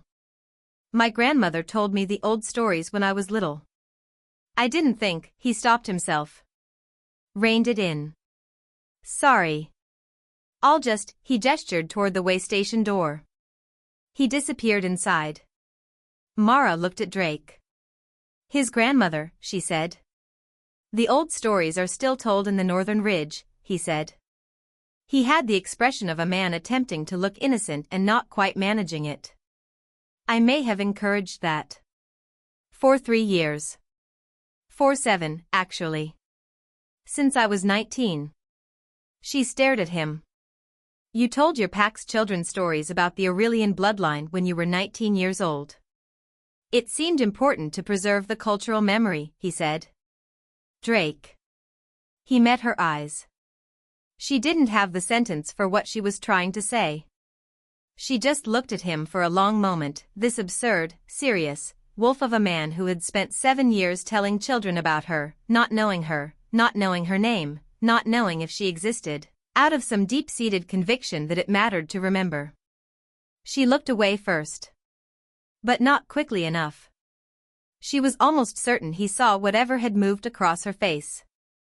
She was almost certain she didn't mind. The third day brought them over the ridge itself. She had never seen mountains. She had known they existed the way you know things you've only read about, abstractly, intellectually, without physical weight. The ridge broke over the treeline in the mid-afternoon, sudden and immense, granite and ice and ancient indifference to the small warm things moving across its face. Her horse stopped without being told. She led it. She sat in the saddle and looked at the mountains. The power in her chest reached toward them, she felt it, a kind of recognition, as if the Aurelian awareness understood something about old stone that her mind hadn't caught up to yet. Old, the power said. Older than the packs. Older than the hierarchy. Older than the wound. She breathed. First time seeing them? Drake asked from beside her. Yes. He didn't say anything else. He just let her look. They sat on their horses at the treeline for several minutes while the delegation waited, patient and unhurried, and she looked at mountains for the first time. When she was ready, she clicked her tongue to the mare and they rode on. She did not look back at the ridge. She rode into it.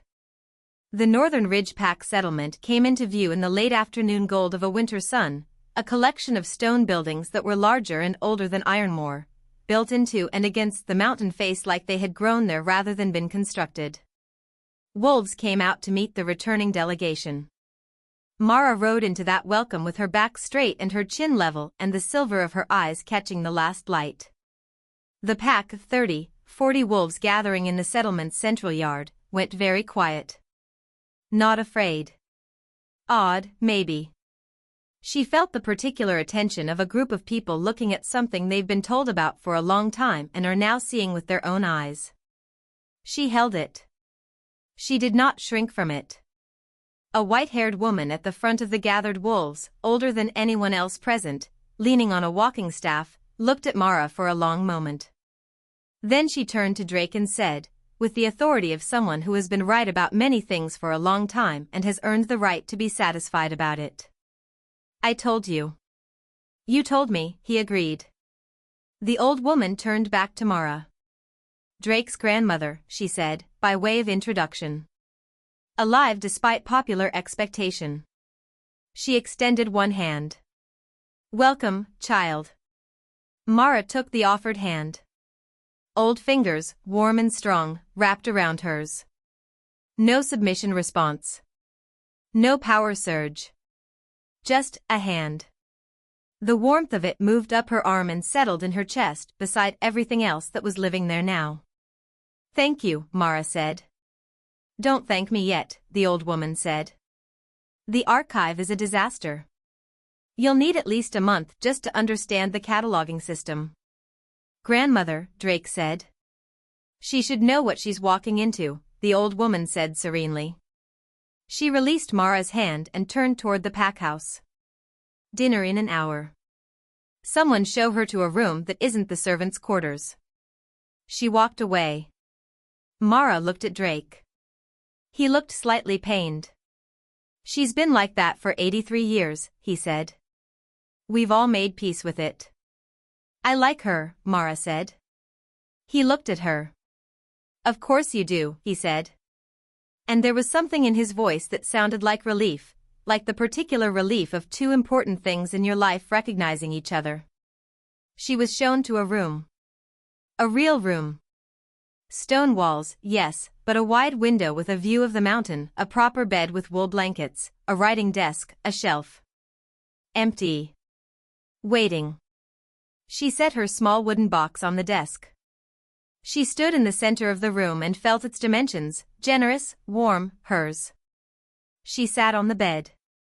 She pressed her hands flat on the blanket.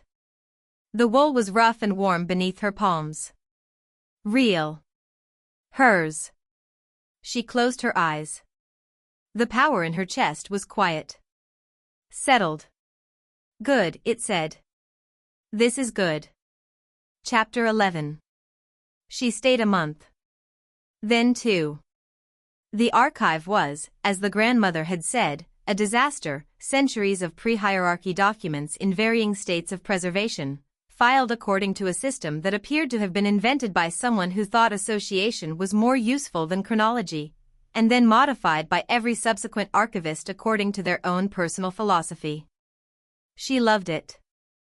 She loved it with a ferocity that surprised her, the patience of it, the puzzle of it, the way a document in one corner of the archive would illuminate something in a document across the room, the way history became three-dimensional when you could hold two ends of a thread at the same time. Aldrich worked beside her daily.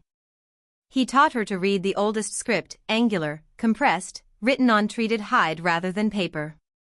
He taught her the names of the pre-hierarchy territories, the politics of the fragmenting, the shape of the world before the pack structure calcified into what it had become. He taught her about her ancestor. Her name had been Sarah. 17 years old. Silver-eyed. Activated during the fragmenting wars by 4 years of watching her family's pack destroy itself from the inside. She had survived. She had built something. And then the wars had separated her from her child, and she had spent the rest of her life looking Mara read Sarah's accounts in Aldrich's careful copies of the original documents, the ones he'd spent 4 decades transcribing before they crumbled entirely, and felt the particular vertigo of reading a story that rhymes with your own. Different details. Same shape. Woman survives. Woman discovers what she carries. Woman builds. I will build differently, Mara told her silently. I will not lose what I love while I'm building. She wasn't entirely sure what she loved yet. She was working on it. The Northern Ridge Pack adjusted to her presence with the pragmatic adaptability of wolves who had been told for years that this was coming. There was curiosity. There was occasional awe that she found mildly exasperating. There was also, gradually, over the weeks, simple normalcy. She was invited to meals. To the fireside conversations that constituted the pack's social life. To the planning discussions that Drake held with his senior wolves every week. She did not join the pack formally. She remained sovereign, outside the hierarchy, belonging to no one's structure. But she was present. And her presence, over weeks, became a thing the pack navigated around with the ease of navigating around something permanent. She trained. This surprised her most about herself. She had always been physically capable. 11 years of labor had built a body that didn't understand tired the way most people did. But she had never trained with intent. Petra ran the morning combat sessions. On the third morning, Mara arrived and stood at the edge of the yard. Petra looked at her. Well, Petra said. Let's see what you can do. She could do more than either of them had expected. The power didn't enhance her physically in a simple, dramatic way. But the awareness it gave her, the ability to feel the intention in another person's body before the movement arrived, made her almost impossible to surprise. Petra adapted her training accordingly. By the end of the second month, 3 of the Ridge's best fighters had failed to land a clean hit on her in sparring. Petra had written something in her training log that Mara had glimpsed over her shoulder, natural. Frighteningly so. Stop underestimating her. She had said nothing about having seen it. But she'd stood a little taller that afternoon. She and Drake fell into a rhythm. Mornings she spent in the archive with Aldrich. Afternoons she spent training or in the settlement.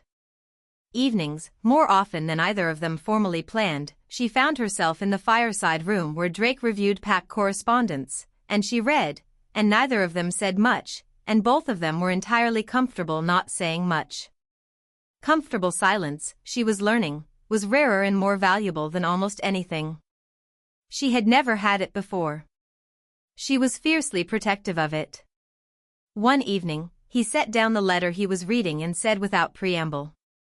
Kane sent a formal communication. She looked up from Sarah's account. The undocumented wolf audit is complete, he said. 12 wolves formally documented. Senna has been appointed to an oversight role. He paused. Kane has formally ceded the alpha position. She went still. Voluntarily? Voluntarily may be a strong word, Drake said carefully. But formally, yes. A challenge was called by one of his senior betas. Kane stood down rather than fight it. He looked at her. The new alpha is the beta. A woman named Cressida. Mid-40s. Well regarded. And Ronan? Staying on as beta. A pause. He asked me to tell you specifically. She sat with that for a moment.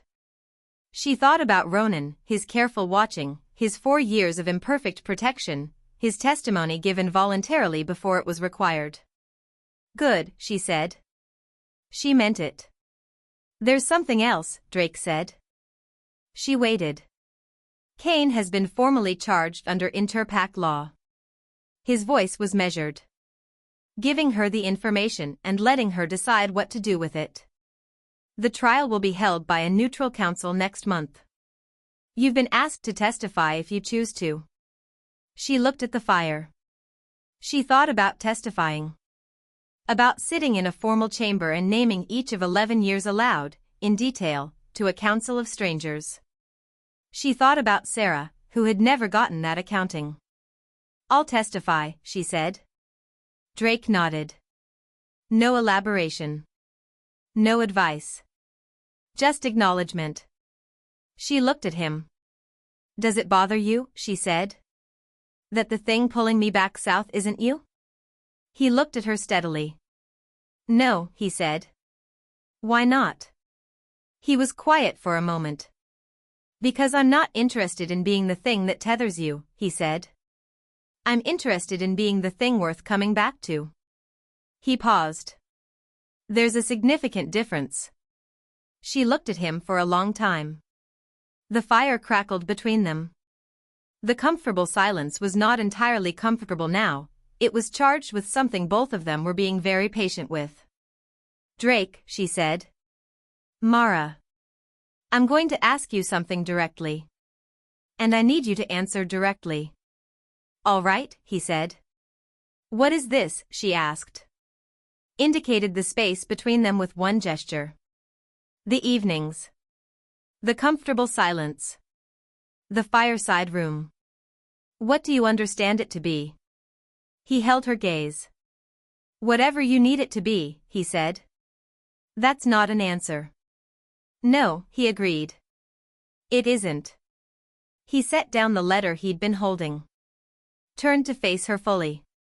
"What I understand it to be, what I want it to be, if we're being direct, is the beginning of something. Long, careful. Built on actual knowledge of each other rather than the strangeness of what happened in that library in Ironmoor." She said nothing. "I know what I felt in the corridor," he said. "I know what I felt when I touched your wrist. I know what it meant." He paused. "I also know that you spent 11 years with no choices. No rights. No one asking what you wanted before they made decisions about your life." His voice was steady. "Careful. I am not going to walk into that history and make another decision about your life without asking." She was very still. Something in her chest, not the power, something older than the power, something human and fragile and fiercely alive, was doing something she didn't have a word for. Something like, "Oh." Something like, "There it is." "Asking," she said. "Then ask." He held her gaze. "Is this," he said carefully, "something you want?" She looked at him, this patient, serious, 7 years of telling children old stories man who had come to Ironmoor looking for history and found her instead, who had knelt in a great hall not because the command forced him but because he chose to, who had crossed a courtyard every evening for 2 months and asked nothing. "Yes," she said. The fire popped. Neither of them moved immediately. Then he reached across the space between their chairs. He turned his hand palm up. "An offering. Not a claim." She looked at his open hand. She placed her hand in it. The contact was nothing like the corridor in Ironmoor, no eruption, no flood of power, no world detonating. It was warm. Just warm. And solid. And real. His fingers closed gently around hers. They sat by the fire for a long time. Not speaking. Not needing to. She had spent 11 years learning to survive alone. It had been necessary. She was done with necessary. She was beginning, with great deliberateness, to choose. Chapter 12. Spring came to the northern ridge. She noticed it first in the archive, the angle of the light through the high windows changing, the stone warming in the afternoons, the smell of thaw moving through the mountain air. She had been here 4 months. She had testified at Kane's trial in the 3rd month, a 2-day journey south, 2 days in the formal chamber, 2 days of naming 11 years with the particular precision of a woman who had spent 4 months learning to hold her history without being held by it. Kane had looked older. She had looked directly at him for the entire testimony. He had not been able to hold her gaze. The council had found in her favor on every count. The formal record would stand for generations. She had come back north and told Aldrich and then sat in the archive for a long afternoon, reading Sarah's accounts, and felt something settle, not close, exactly. Justice was not the same as healing. She understood that clearly. But it was something. It was the record corrected. The history acknowledged. Sarah had never gotten that. She had gotten it for both of them. The pack gathered in the mountain meadow on the first warm morning of spring. It was a Northern Ridge tradition, the spring assembly, where the pack renewed its collective commitments for the coming year, where new members were formally welcomed, where the alpha spoke. Mara sat at the edge of the gathering. Beside Aldrich, who had taken to the Northern Ridge with the contentment of a man who has finally found the library he deserved. Beside Drake's grandmother, who had decided Mara was the most interesting thing to happen to the Ridge in 2 decades and had made this opinion clearly known to everyone. She listened to Drake speak to his pack. He spoke about the year behind them. The trade agreement with Ironmoor under new Alpha Cressida. The archive project. The 3 new wolves who had come to the Ridge seeking territory and been welcomed. He spoke about what the pack was for. Not what it was. What it was for. She had heard him talk about this before, in smaller rooms, in conversation. But hearing it here, in front of 40 wolves who listened with the specific attentiveness of people who believe in what they're hearing. She understood something. This was what she had been missing a word for. Not just the man.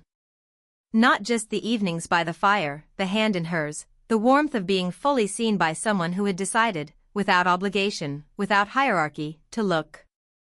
The thing itself. The idea that a pack could be built on what it was for instead of who it was under. She was not joining this pack. She was sovereign. Outside the structure. But she was beginning to understand what she wanted to build with that sovereignty. Something that Sarah had started and not been allowed to finish. Something that corrected not just the immediate wrong but the architecture that made the wrong possible. She was thinking, very carefully, about what that might look like. She was thinking about Ironmoor's undocumented wolves. About other packs with the same deliberate gaps. About an Aurelian who existed outside every hierarchy and could therefore move through all of them.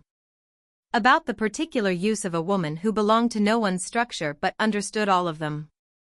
She was thinking about this when she became aware that Drake had finished speaking and the pack was dispersing into the warm morning, and that he had come to sit beside her in the meadow grass. She did not stop thinking.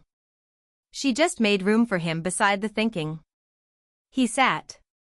He looked at the mountains. She looked at the mountains.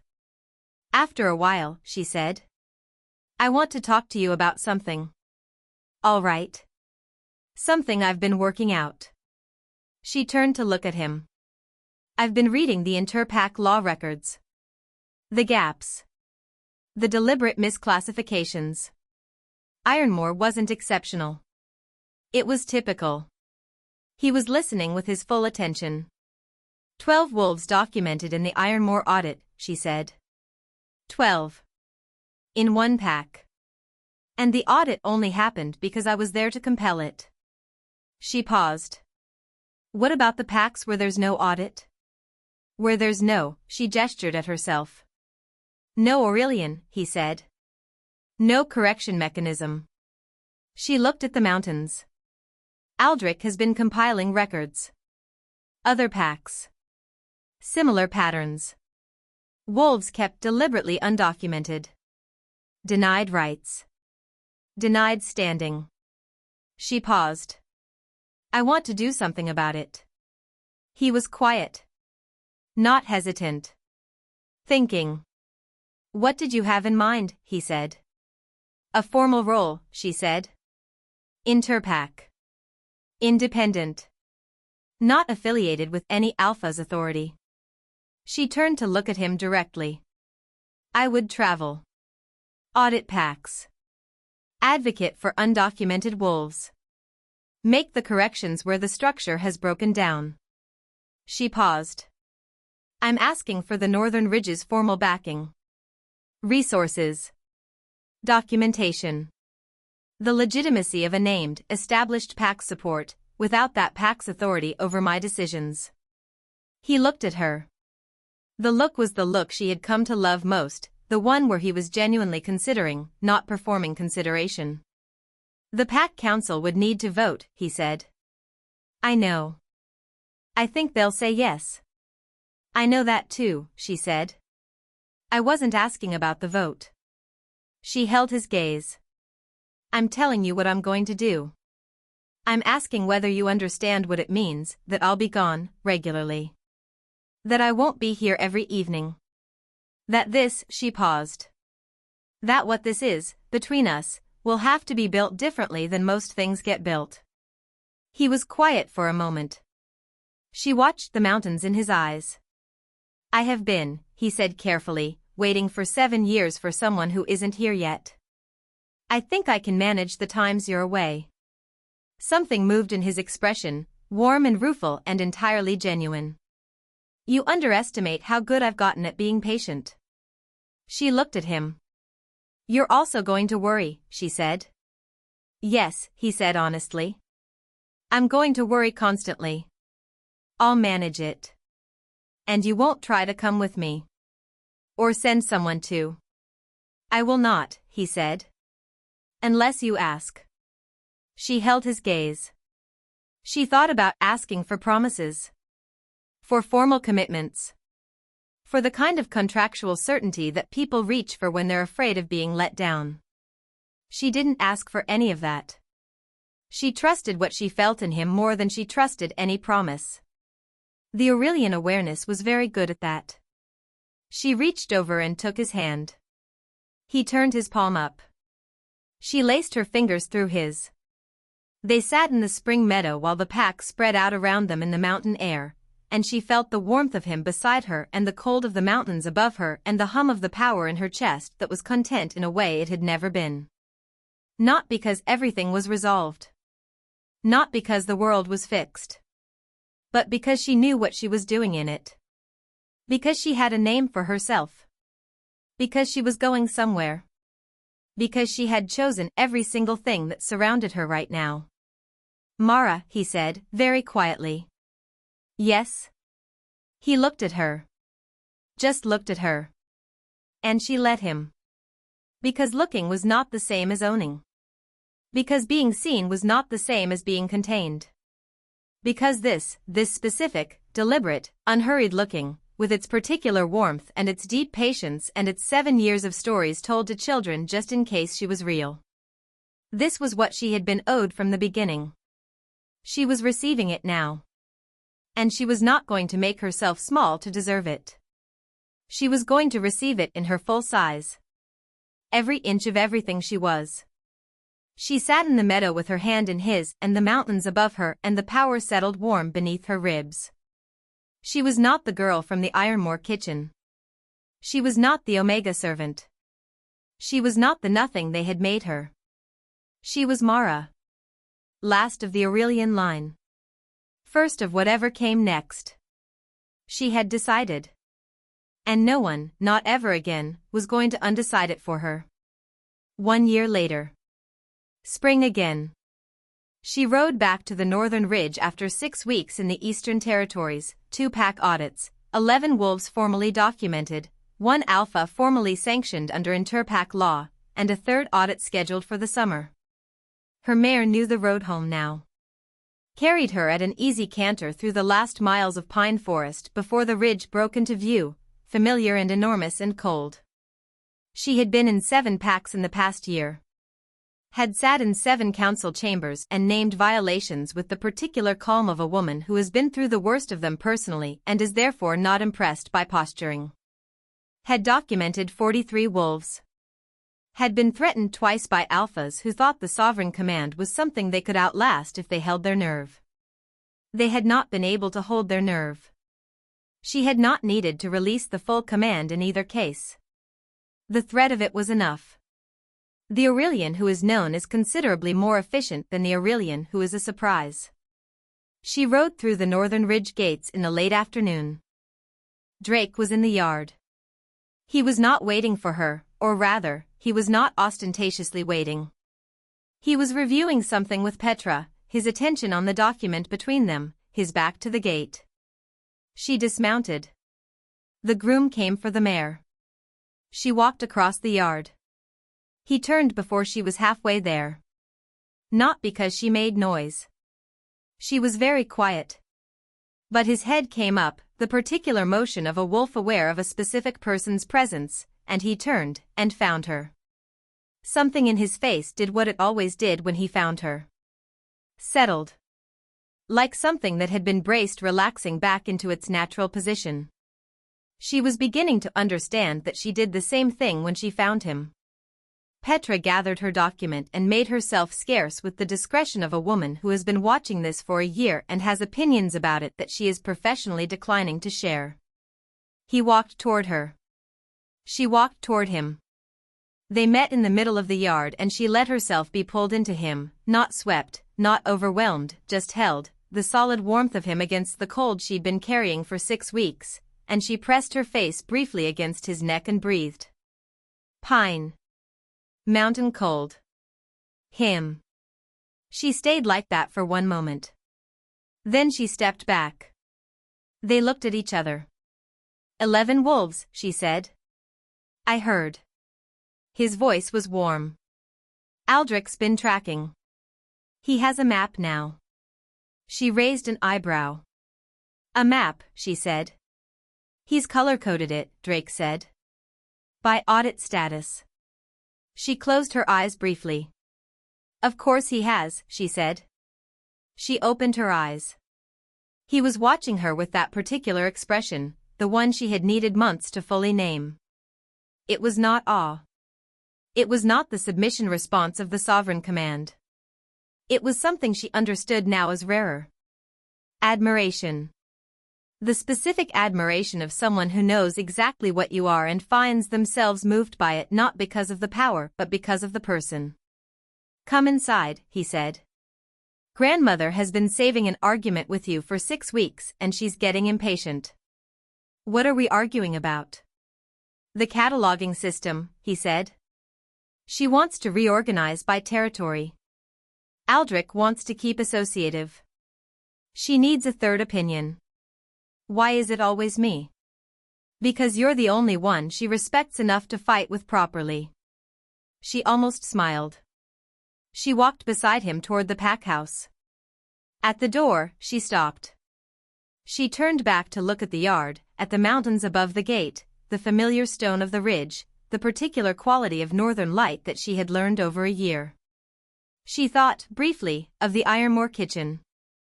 Of the cold stone floor and the pre-dawn dark and the girl who had pressed her forehead to the wall and survived. She thought of her. She held her for a moment. Look where we are, she told her.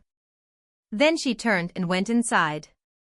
The pack house was warm and loud with evening preparation, wolves gathering, fires burning, the smell of a shared meal, the comfortable noise of people who belong to each other. Aldrich was at the far table with a map that was, as promised, aggressively color-coded. Grandmother was at the fireside, her walking staff beside her, her pale blue eyes already sharpening for the argument. The window faced the mountains. The power in her chest hummed low in content. She was home. Not because the place was permanent. Not because she had stopped moving. But because home, she had finally understood, was not a location. It was the accumulation of chosen things. These people. This work. This man. This version of herself that she had built from the ruins of the version they had tried to erase. She had been their Omega servant. She had become the thing the hierarchy could not contain. She was, finally and completely, just herself. And that, after everything, was more than enough. It was extraordinary.